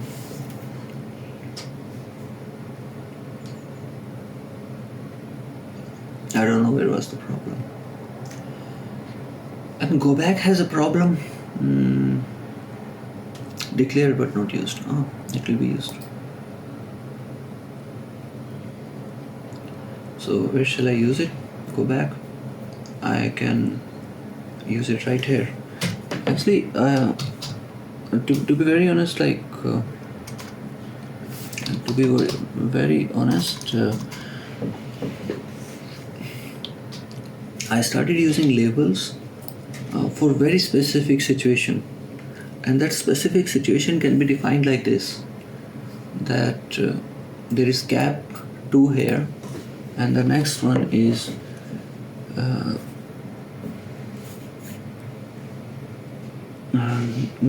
something which modifies, let us say, this word, okay, and makes it cap, CAP, literally CAP, like makes it this. So there is some value in the future which makes this one this. So I need to recalculate whether gap is there or not. And to recalculate, I better go from I equal to 0 again, which is achievable when I do go back. So, or when I use a label. Basically, I was trying to handle an edge case which was not found later. So, but yeah, you see like how I went about it. So ultimately I thought, why not to just continue with using labels? Like, labels are cool. I'm not sure if they're efficient, but they're cool.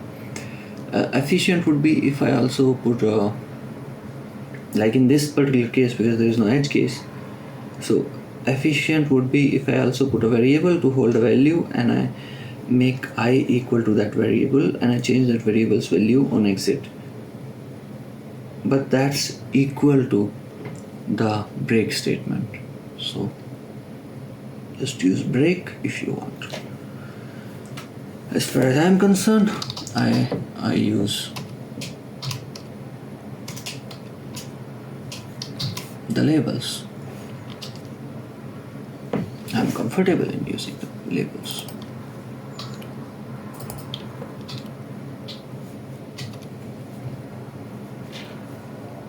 And what I meant by more efficiency is instead of I equal to 0, one can make I equal to A, and this A one can define as A equal to I minus, and the number which was feeded in here, in case it is not single, then here it is not single, is it? No, here it is not single, yeah. So in case it is not single, then I would put A equal to here. So otherwise A equal to I minus 1.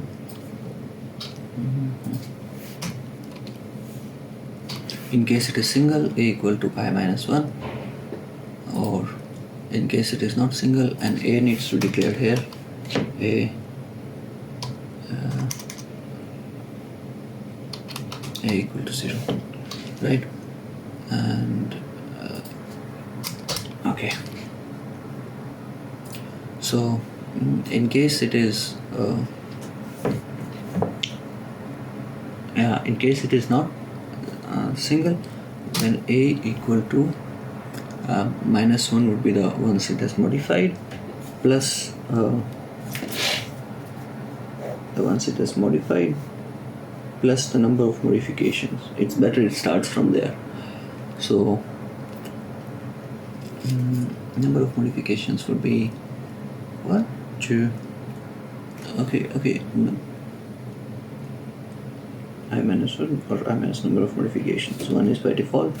Number of modifications has to be taken from I minus words I and plus 1 and it has to be the value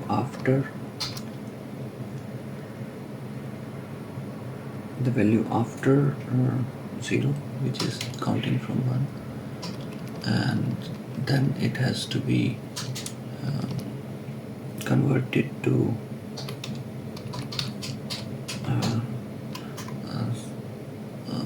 there is integer to 8ATOI,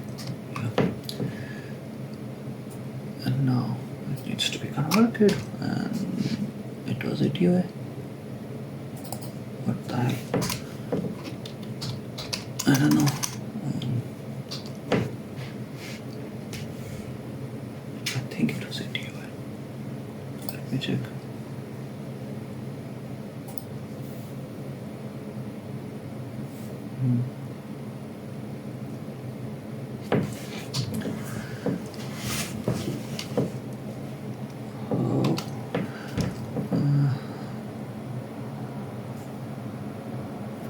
Goodness.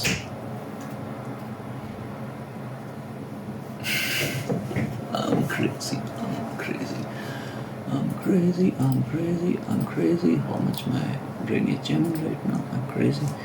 So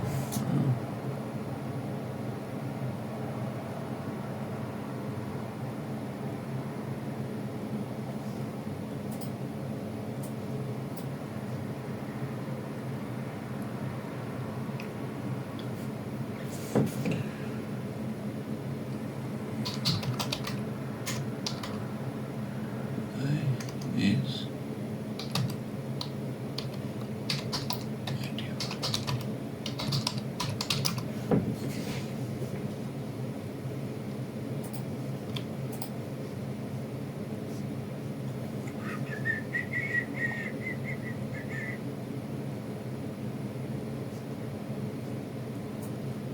come on.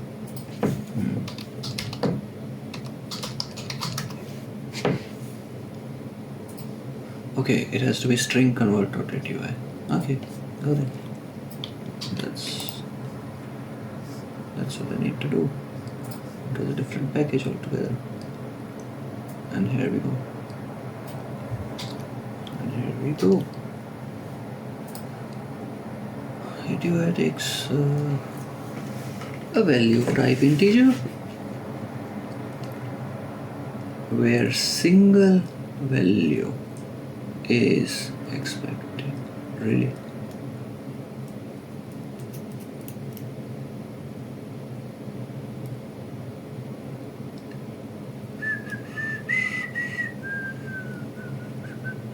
This is bad.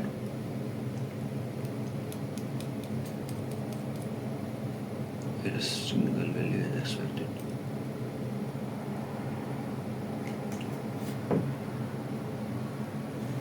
Kill me. So a single value is not expected here. Words I plus 1 would give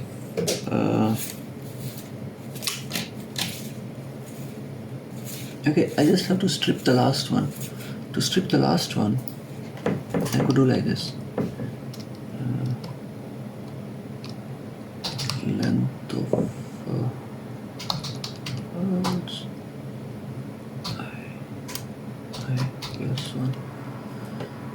Okay, and here we go. Weird. Something like this needs to be done. I will do it some other day. But you see how to make it more efficient. Like one feeds in the value and one makes it more efficient. Even while checking for the edge cases, this works well.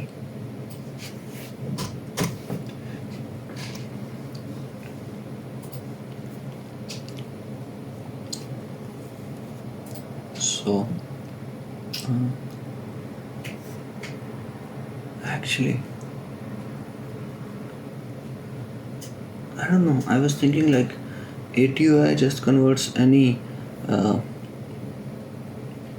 integer of any size. Actually it should. Why it did not? Isn't that the function of ATUI? Yeah, it does. Okay, it has an error also, so I could put a error value also right here. So, which would mean that I need to convert it actually somewhere else, because how will it handle the error right here? So let me convert this here.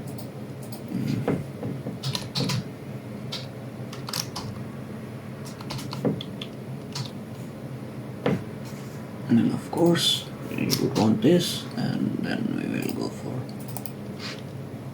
count, and we will put it right here.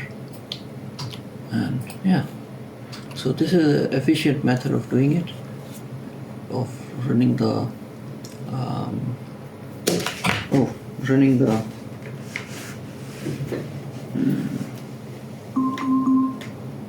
another half an hour passed. Shit. This is an efficient method of running the label to go back and run the for loop. Instead of running the for loop from 0 again and again, you run it from value of a,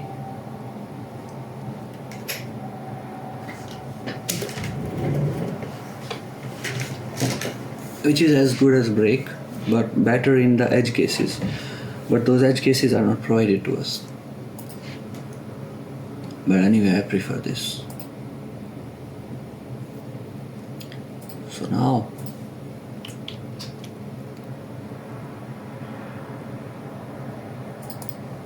maybe it is again string convert. Yep, I think so.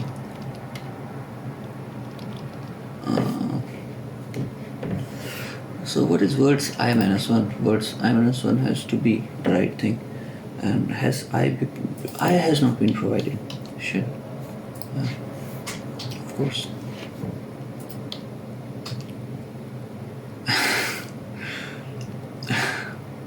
Okay.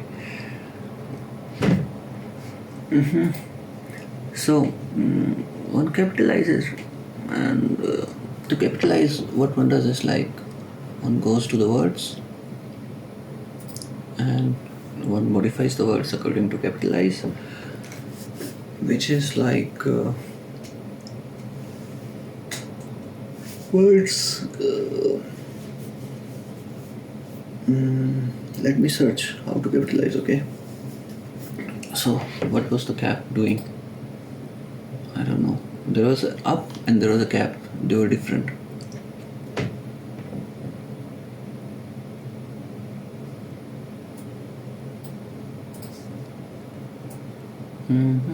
Show me what capitalize does. Okay. So what capitalize was just doing is like capitalizing the first word, the first alphabet of a string. So if one is capitalizing the first alphabet of a string, I think that comes with title. So and then index, because we are replacing I with index here, we could have put I also. What strings package it has to be. Oh, now what?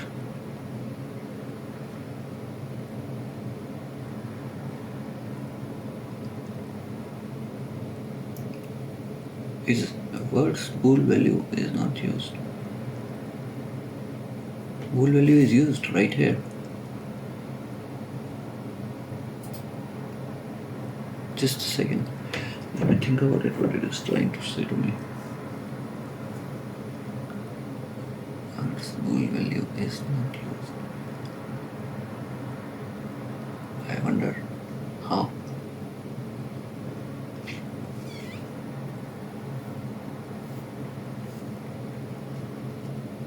Oh, this is basically, man, I've converted it into a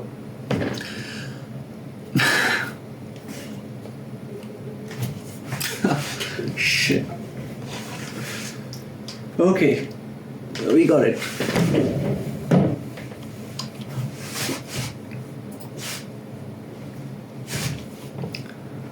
So this will convert it into, if it is a single word, which it is in this case, then it will convert it to, we have a single word case here. In low we have a single word case here. So, and in case it is more than one word, then it will create it capital B and capital N, which we would cover right here. Here it is having problem. The value of A is never used. It is used, you just don't know about it. You don't know about it because it was assigned.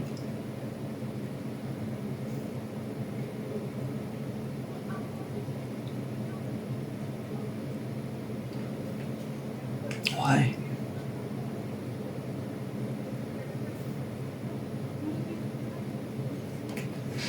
And here we have another problem.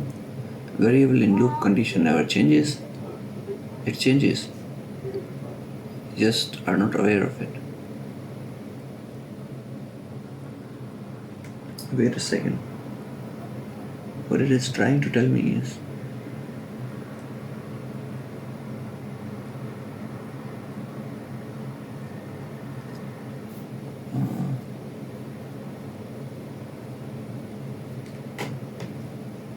that I should start from here. Right.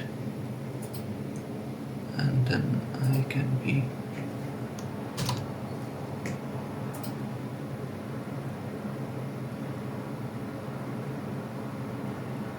why is it never used?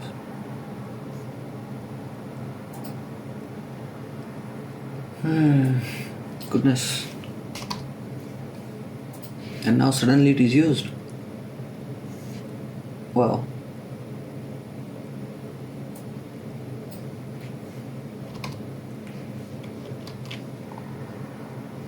So again there is some problem. Variable in loop condition never changes. It wants I to change. I has changed. It just does not know about it actually.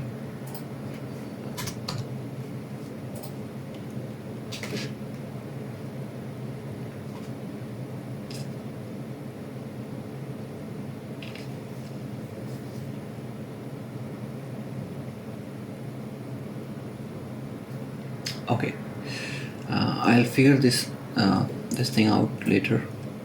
It can be done, but I'll figure this thing out later, and I'll help you guys make it more efficient later. Maybe I will, maybe I'll not.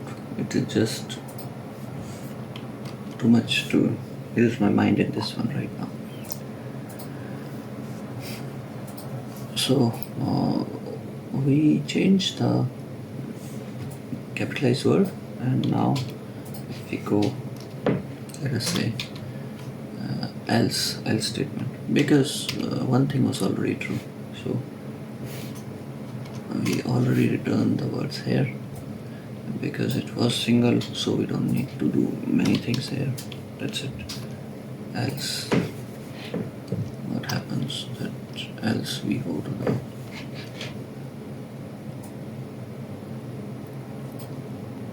words and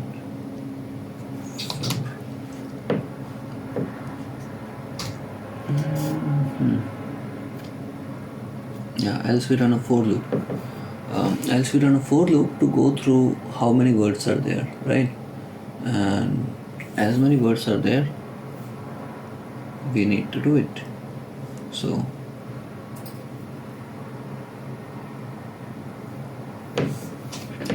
this before that is equal to words and till index,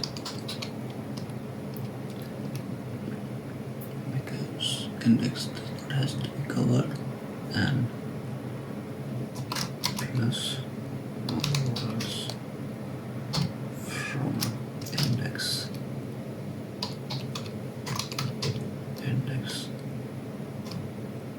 plus 1. So index won't be covered, and index plus 1 won't be covered. Yeah.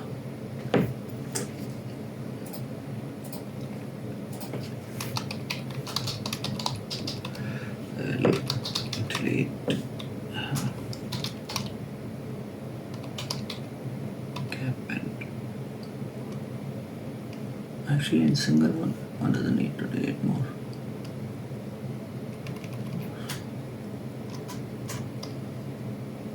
Delete cap, that's it. And if it is not single, then it will need to delete more. So for index is greater than 0 and index minus minus.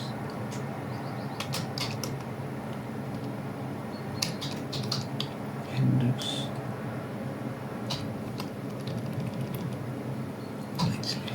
equal to index index, right? And now I need to define like greater than or equal to 0.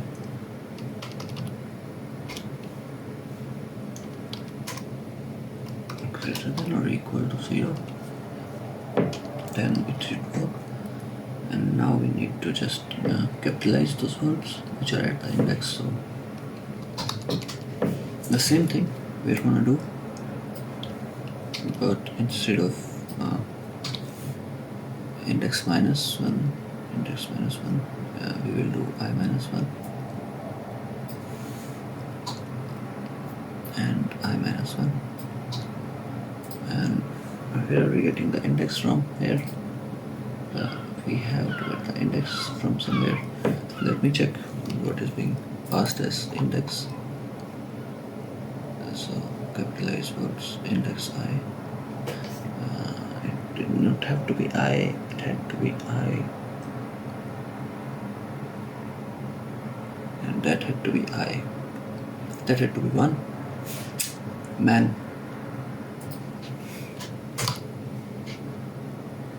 No, that could be I. It's fine. But here,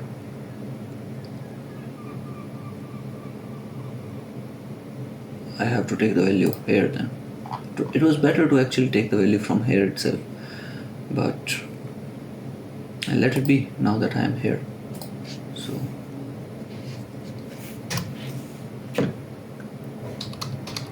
repeat equal to, and index would be index, and words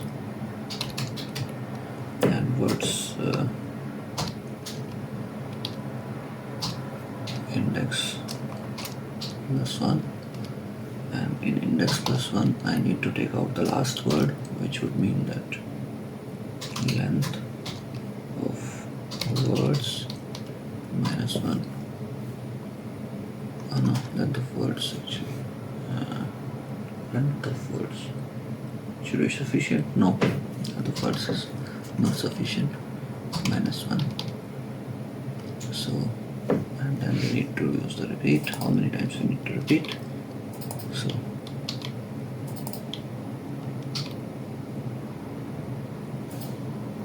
and what's the problem here?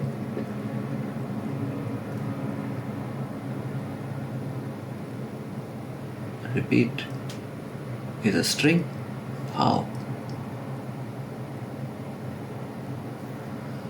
Okay, because this needs to be converted.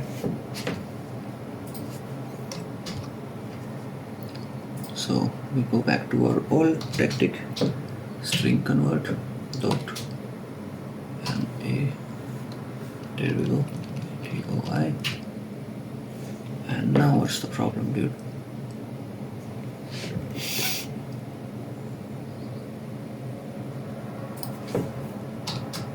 Okay, we're good now, we're Gucci. So that's it. Now it will convert the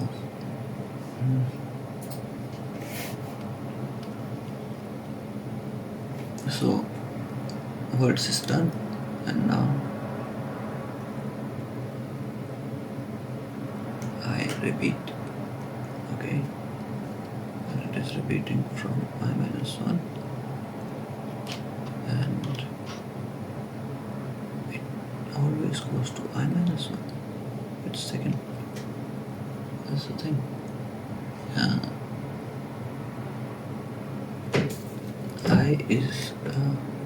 I is let us say 5 times.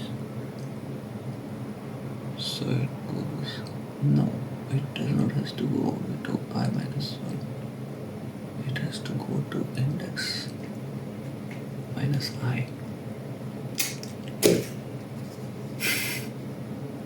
So it starts from index.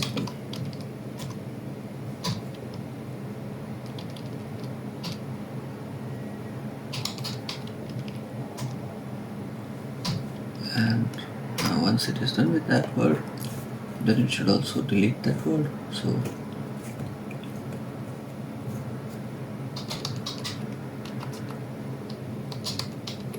Actually, I could do it after this one. Words equal to words and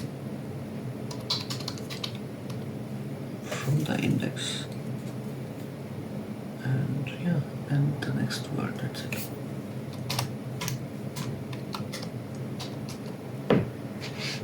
But here it has to be done till the index, then the index is deleted, then the words has to be from the index to the index plus 1, and the same.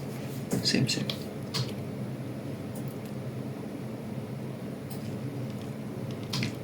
Same here. Same. Now what's the issue, dude? Invalid operation.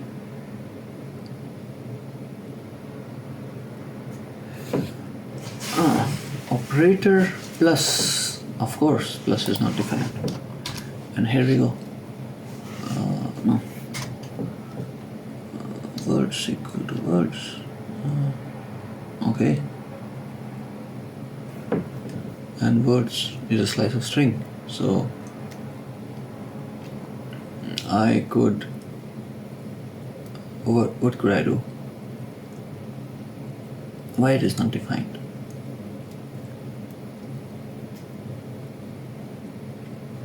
In a slice of string, I can go till index, right? And I'm going till index right here.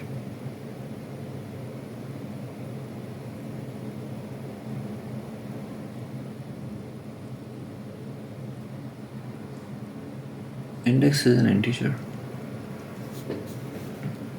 Dude.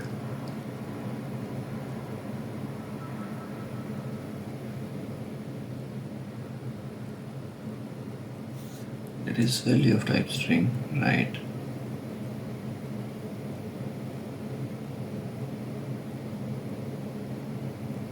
Okay, then I can probably append it, which would mean that I would need to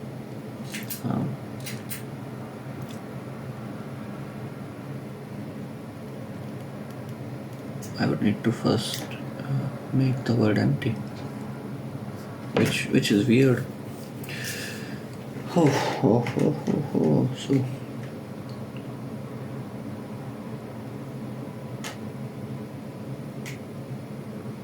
which is weird, but let us do it then.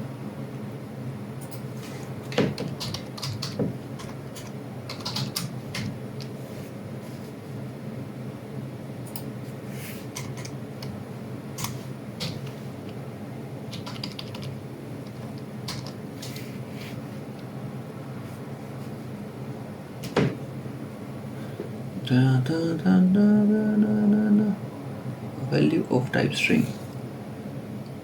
It is not value of type string.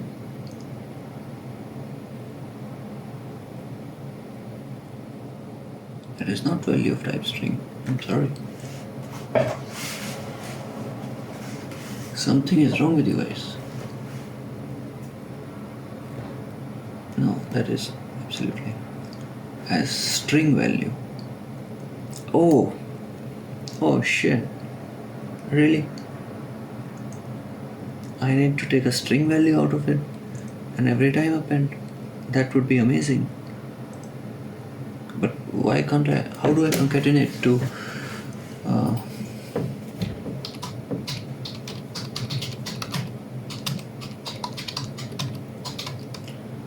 strings in GoLang? Amazing, like concatenate two slices of string in GoLang.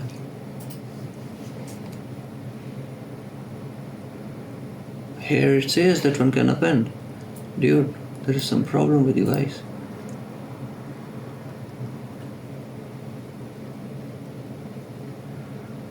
Am I returning word as a string?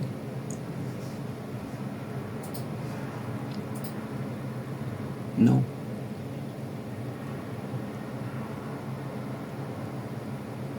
Everything is fine.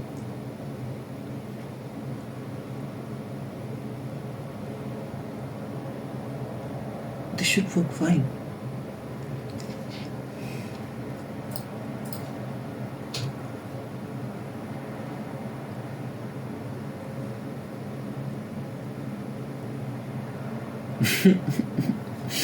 Kill me.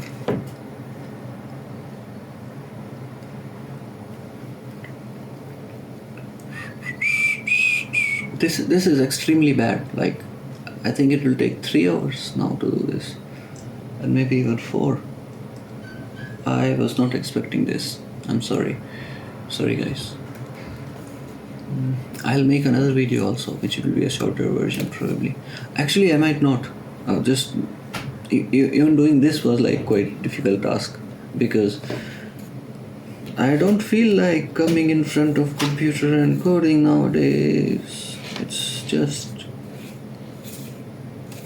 me and my loneliness. We want to be together.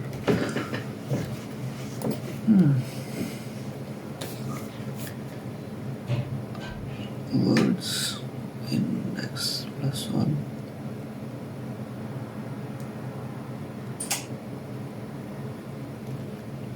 Amazing.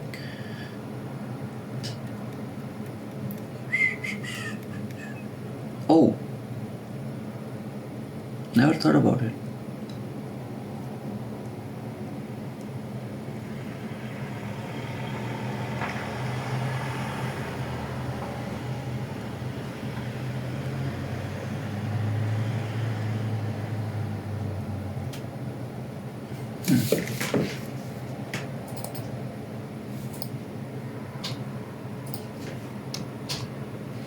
Are we better now? No, still cannot use. So here in your example I can use, right? Slice 1, slice 2, that's it. And there I can't use. GoLang, you're gone crazy.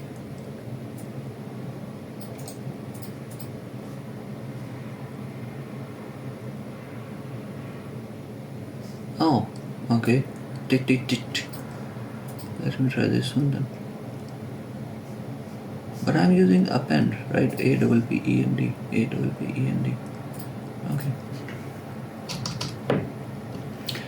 Oh goodness, this was bad. Did you guys see what happened? This works and this does not.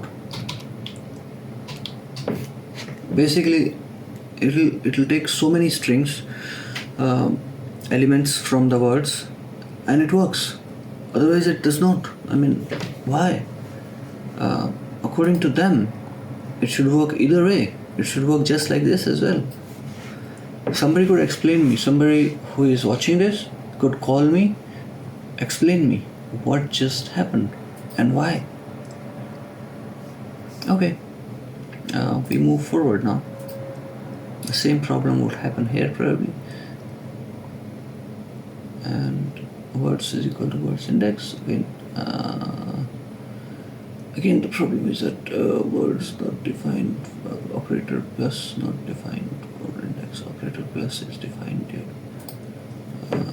But you just don't want to use it because you are GoLang. And GoLang is amazing.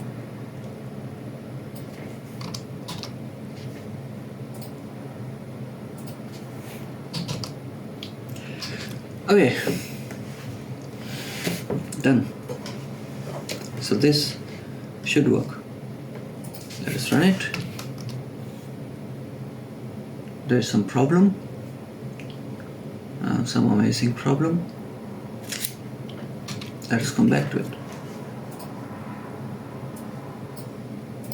We call capitalize, yes. We go back when the capitalize comes, yes. We return words, yes. I don't see any problem. Here is the problem. Value in the loop condition never changes. Sorry. Oh.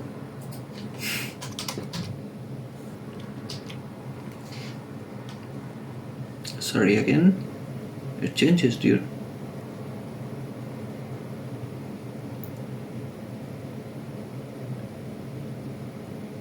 What should change?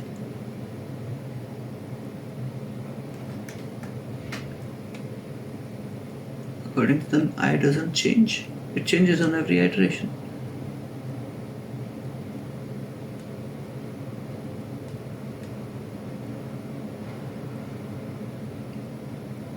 So if it was single, let us assume it was.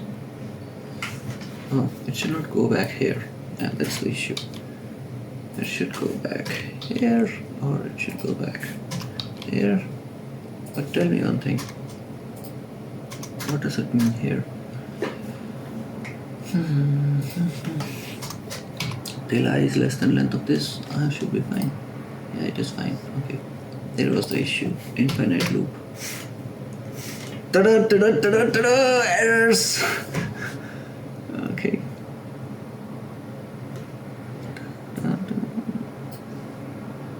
Slice out of bounds range.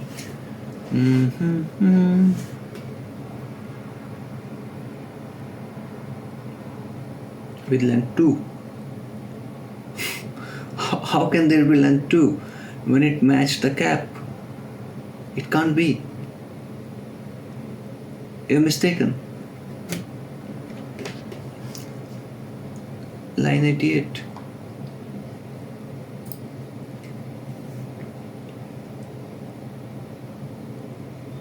There can't be length 2.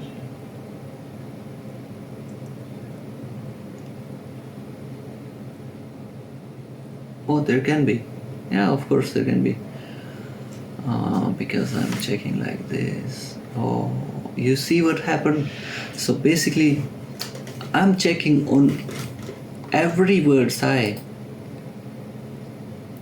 If this is exactly equal to cap, but if the word is, let us say, is, then the length is 1, 2.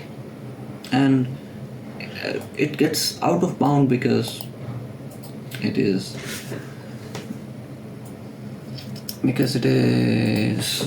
what it is. It is not having the index. Sometimes I'm short of words.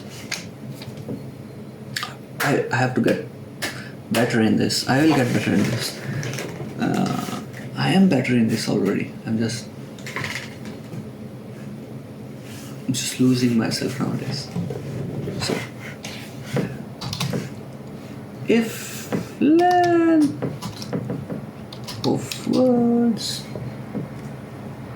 and I'm happy that I come across all these problems because some of you are new, and actually all of the guys who are watching this video are new, and I want all you 11 guys to get through this. So this is the way to get through this. Like, you see problems and you see how they are solved.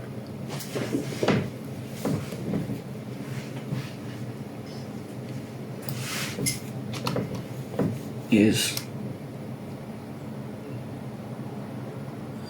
greater than and 4 greater than 3. 4 is already greater than 3, right? And then they should do something. These things.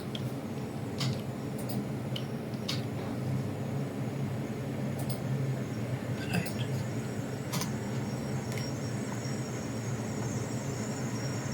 What's up?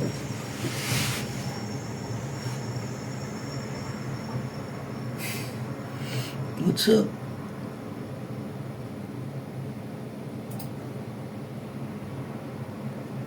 We're not good. We're not Gucci. We have problem. Empty branch.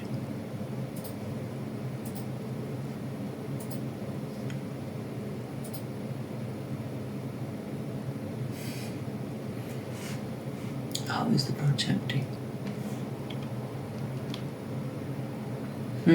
I just press Ctrl S and now the error is gone.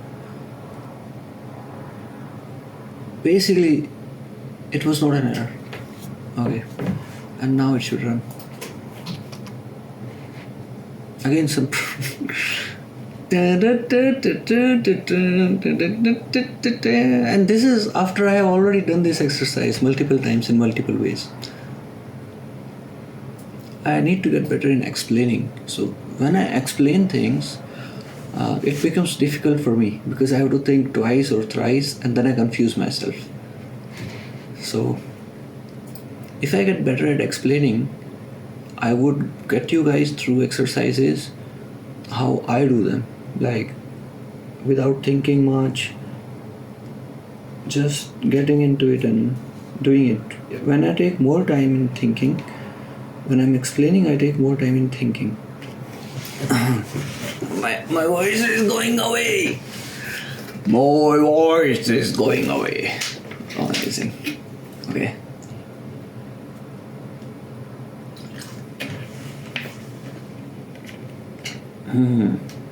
Feeling better now. A little better now. A little better now than previously. So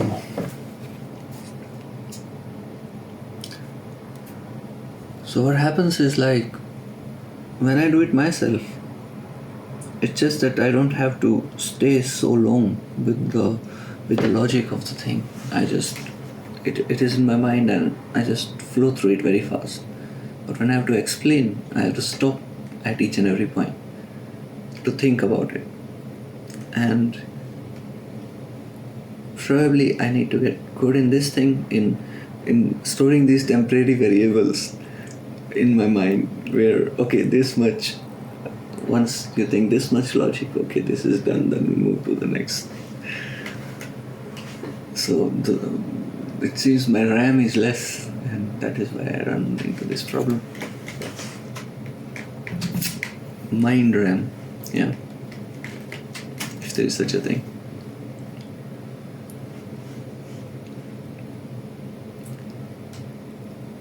Oh. So what is the problem now? Slice out of bounds. Range 14 with length 2. And how can range 14 come?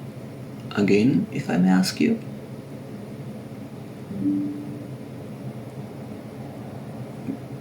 How can range 14 even come?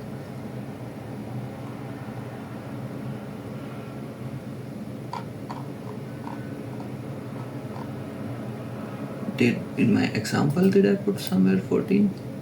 No. What's happening? And this line is also weird. 3, 4, 7. I don't think this exists. So, does 3, 4, 7 exist? No. Oh, line 108 actually. Line 108. Would you like to show me where is range 14? So I come out with the repeat word. Okay. Maybe I should start printing these things out before, because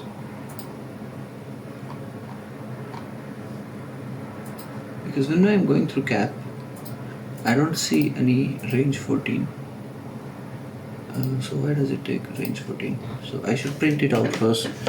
Like, what does it take actually when it takes this? So when it takes the repeat. So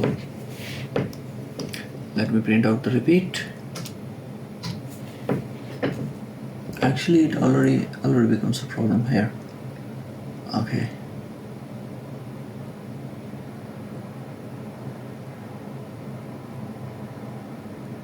So I could check why it is giving 14 there.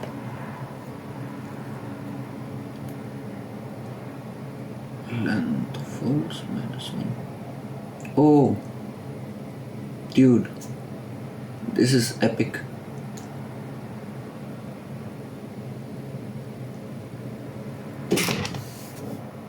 Okay. I'm ashamed of myself right now. What is this, man? Length of words is like the full queue of words, okay? And Why do I need that? For what? So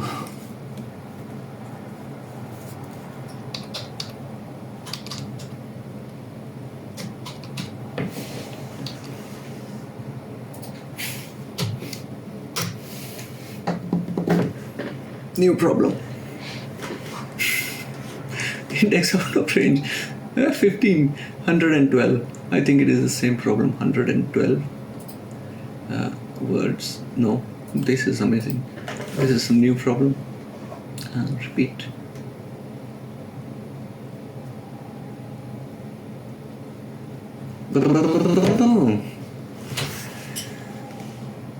Tring, tring, tring, tring, tring, tring, tring, tring, tring, tring, tring, tring.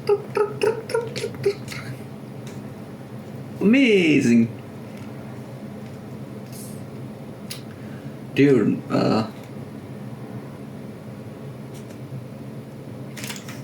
after doing this, I'm going to swim, do some yoga, even do some dance. And then only in afternoon I do something. Why not? This is crazy. What is happening to me right now? How can I make so many mistakes? Let's get back to it. So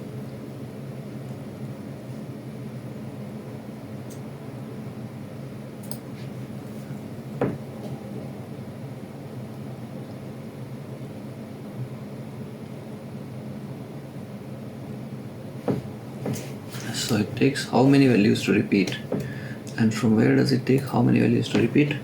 I don't know. Let us check. If it does take how many values to repeat, it should give out 2, right? Like a good boy. Let us check if it does give out 2. It does give out 2, and I is equal to 2 if what? Dude, there's the problem.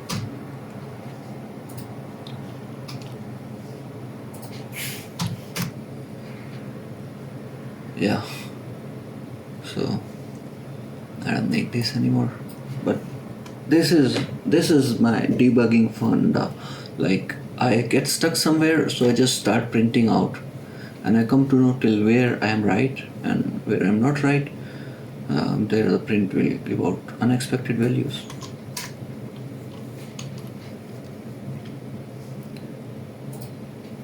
And let us check if it has capitalized or not. So here's the sample. This is a beautiful new, and here's the output. This is a beautiful new. The problem is that it has not taken out this. And why it has not taken out this is very simple. We come here and we check. So here is I plus 1. Actually, index plus 1 would include the 1. So we go for index plus 2. Yeah. Now we are at index plus 2, and this should solve the problem.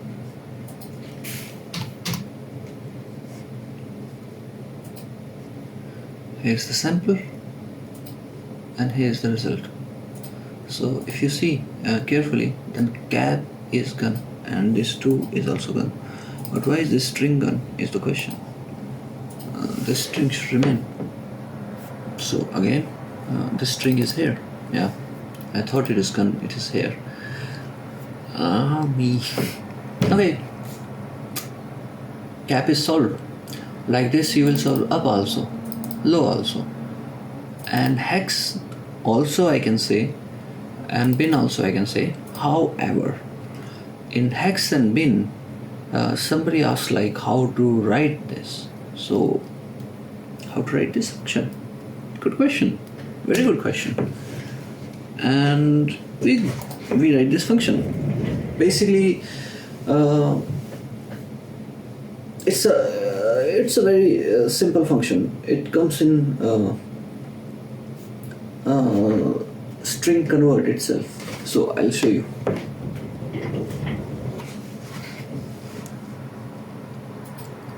And I don't know, somebody needs to explain to me. If anybody knows this thing, or if anybody is trying to learn this thing and understands this thing, just let me know. I did like this. Why it did not happen? And why do I need to expand it into elements? Like here.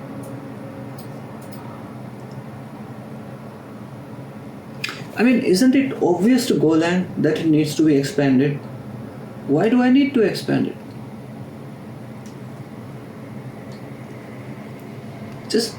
I need to write an extension in VS Code to just do this automatically for me. It's like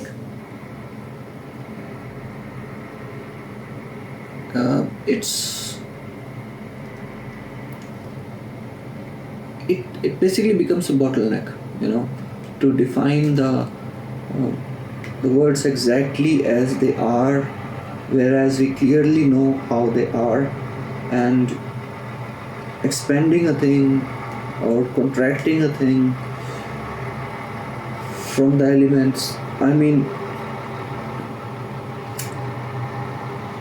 this is basic stuff, and why GoLang is unable to do it? Why should not be there probably a GoLang user-friendly version and a GoLang unuser-friendly version? You could use two versions actually of GoLang. So the front end of GoLang can be written in two ways probably. Hey, I'll stop this. I'll close this window.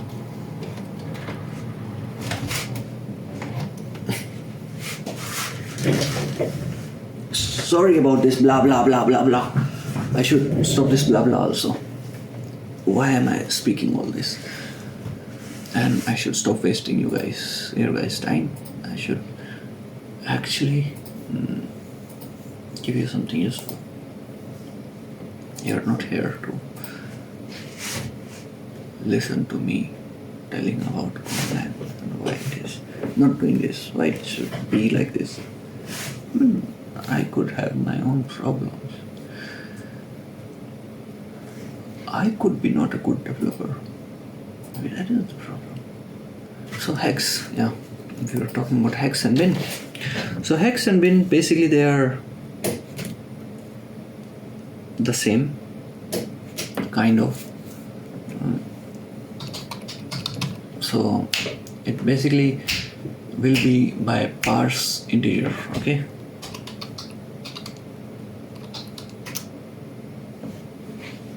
Check this out.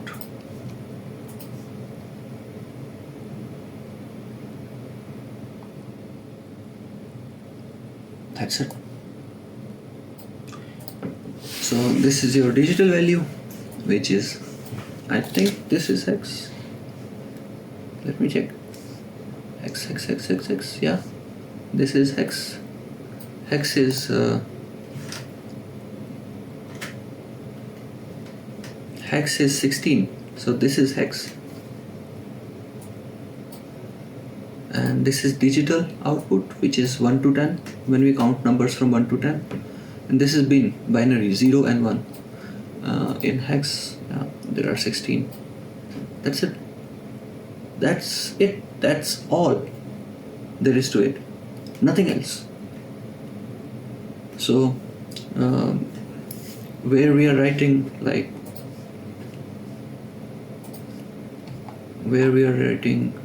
string convert ATUI, we'll write string convert parse int, right? Then how our ATUI, where are we? Here, yeah.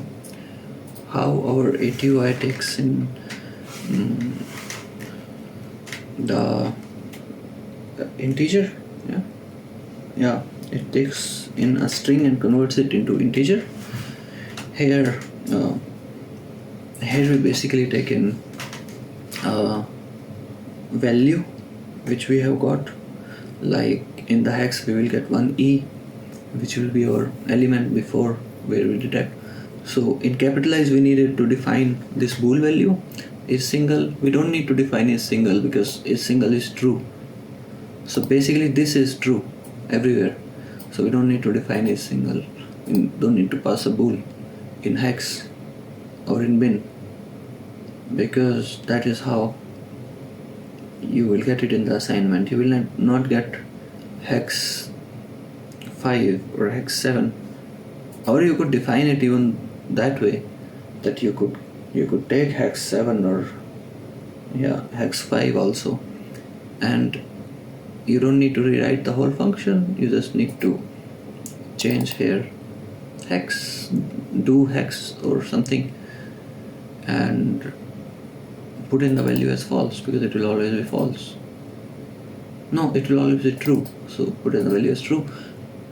This condition will never meet in any of your hex cases or bin cases. Always this condition will meet. That's it, done. Your hex is done then. So basically you will take the number in and you will output it. So output of hex will be whatever will be your input number. So here's the input, like where is the string convert? String convert, parse integer, then this is the input number here, right? So here will be your input number, but here if you see that we only need one number, right? There is only one input here, so this is only one input. There will be first input number, then the format of the input number. So if the format of the input number is hex, for example, so which would mean 16, and then the format of the output number, right, which would be 10. You got it? Pretty simple. So yeah. This is how we do it. That's it. Very, very, very, very, very simple. So I'll just write it for you probably. For hex, for example. And then bin is basically 0 and 1. Hex is basically alphabets and numbers, and digital is basically 0 to 9, what we use, which is 10 digits. Shall I write it? Specifically remember, somebody asked me to write it, but somebody asked me even to do everything in regex. It's not like I comply with every request. Regex, really. So back to where I am. Water. Water will help me.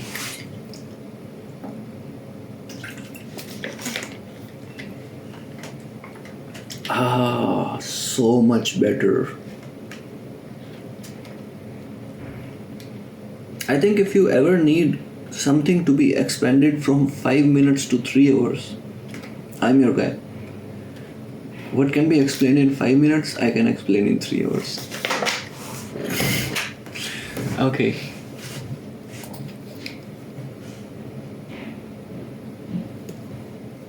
So, where was I? I was trying to help you guys with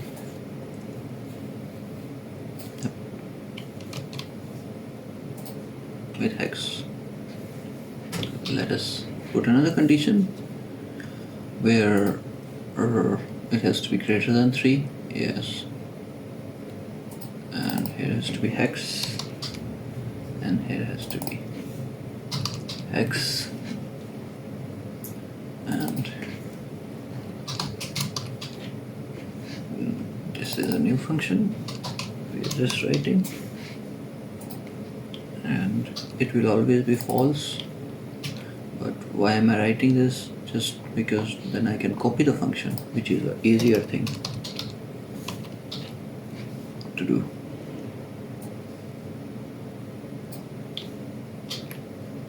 Not the most efficient thing, but the easier thing. Sometimes I follow the easier path, especially when I've been there for 3 hours. Okay, dude.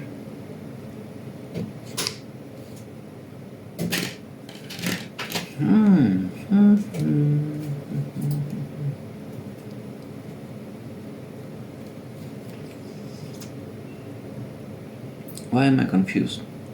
Can anybody explain to me why am I confused? I think the explanation is pretty simple.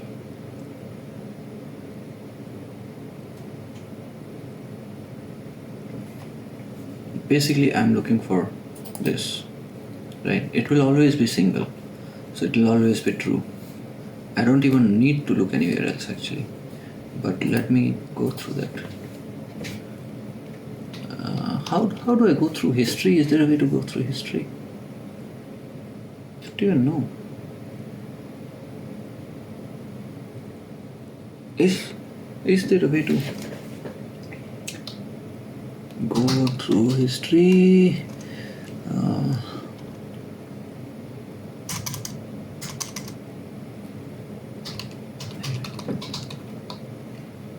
And GoLang.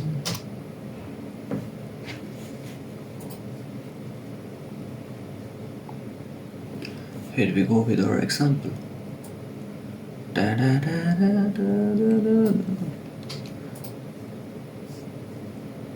And this is how I do most of my work, by the way.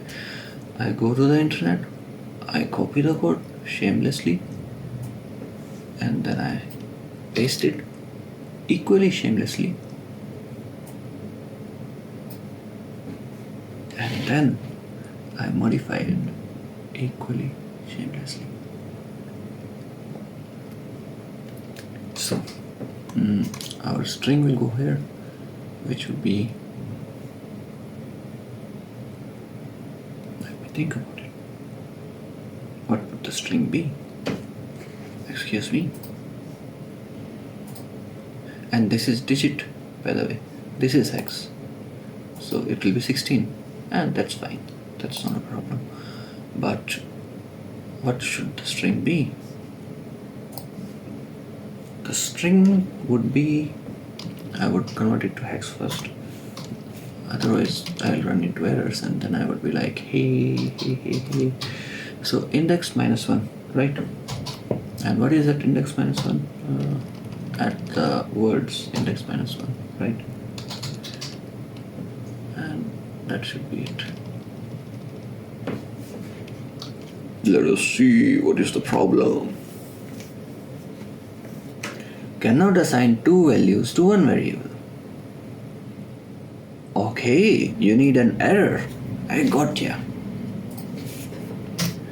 So whenever it says cannot assign 2 to 1, it basically usually means that error. You see, if error equal to nil, error. Basically, this is what it means. Like, I need an error value. And that is why one needs a separate assignment and separate. Sometimes GoLang can be confusing. But there should be a method to directly drop the error right here. Like, I should be able to define like this. Ta-da! And it should work. Or something like this. But no. It wants me to say and assignment. Oh, what did I do? I never did it again. I never did it before. There we go. Joe! What's up? What is the problem? S. Cannot use S variable of type. Of course you can't. We don't want you to use. I want you to use this. Wait a second. Why? This is fine. Okay. Okay. So this is error. Okay.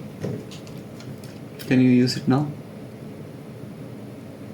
Cannot use as int 64. Okay. How about this now?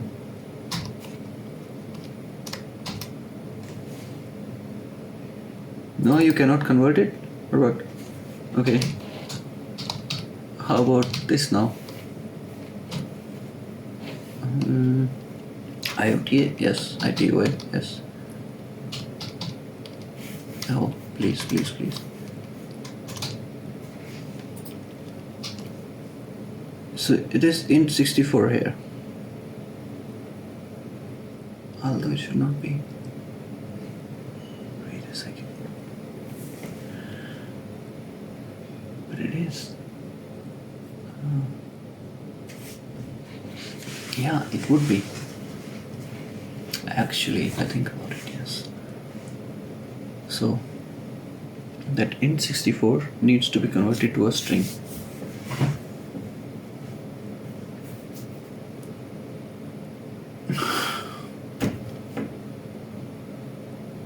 Okay. And then it needs to be outputted.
That's what I did.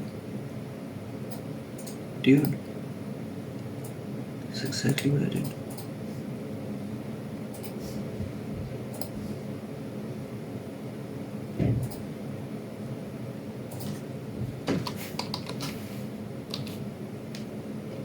Dude.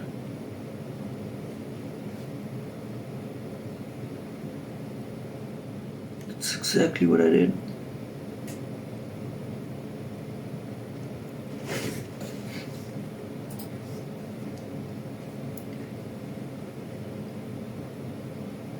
What else am I supposed to do?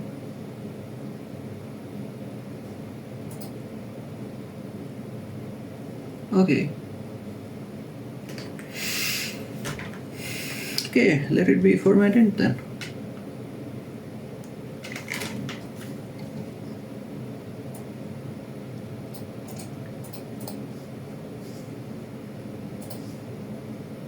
See, this is how you come to know. You make mistakes, you learn. So, okay.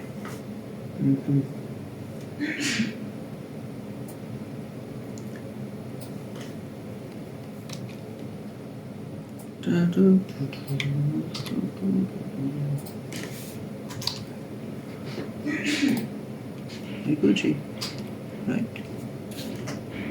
Right.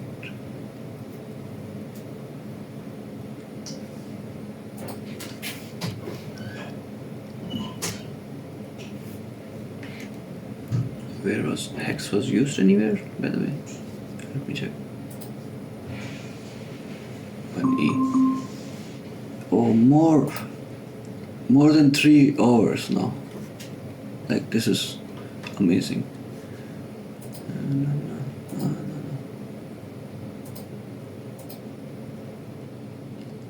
So hex was used right here is 30. Yeah. So is 30. This has come from hex. And is it the right one? Actually, I have no idea is it the right one or wrong one. hopefully it is right.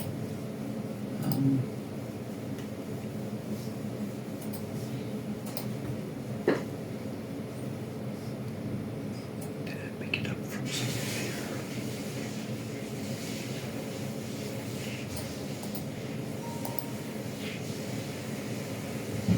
Dude.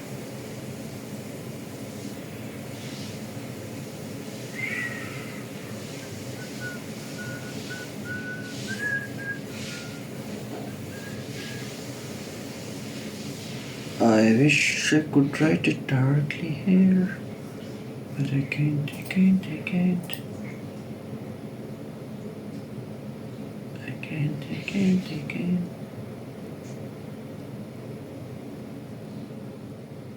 I wish I could write directly here.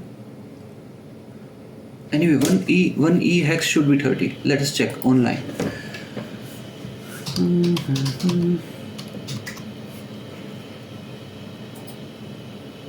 Yeah, it is 30. So I was right, just I was confused that where to check it. Lesson: whenever you are confused, Google it. Google it, and done. So that's about doing hex or bin. In bin, it is very simple. Actually, here you will put 2, and that's it. Done for bin. Then when it comes to removing punctuations, I mean, really, removing punctuations is a difficult thing, really. Like, you just need to detect which punctuation is it. Is it the first one or the second one? If it is the second one, it needs to be attached to the last part of a word. If it is the first one, it needs to be attached to the first part of a word. That's all there is to it. Nothing else. Yeah, if it is A and N, then you need to check what is the next word. And if the next word is not proper, like, yeah, if the next word is not a vowel, then it needs to be A. And if it is a vowel, then it needs to be N. Simple things. Nothing complicated here, okay? But still, if anybody feels like I should do it, then I will do it. I don't want you to be hung up anywhere. This is my apology. Yo!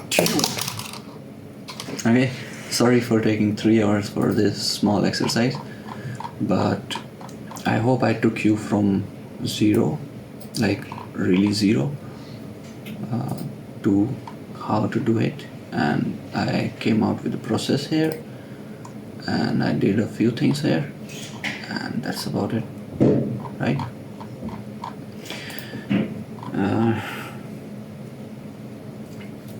Guess when I ask right, you can't answer. So, have a lovely day. Discord me in case you feel that there is still something you are unable to do in this. Right, of course, right. Okay. Bye-bye.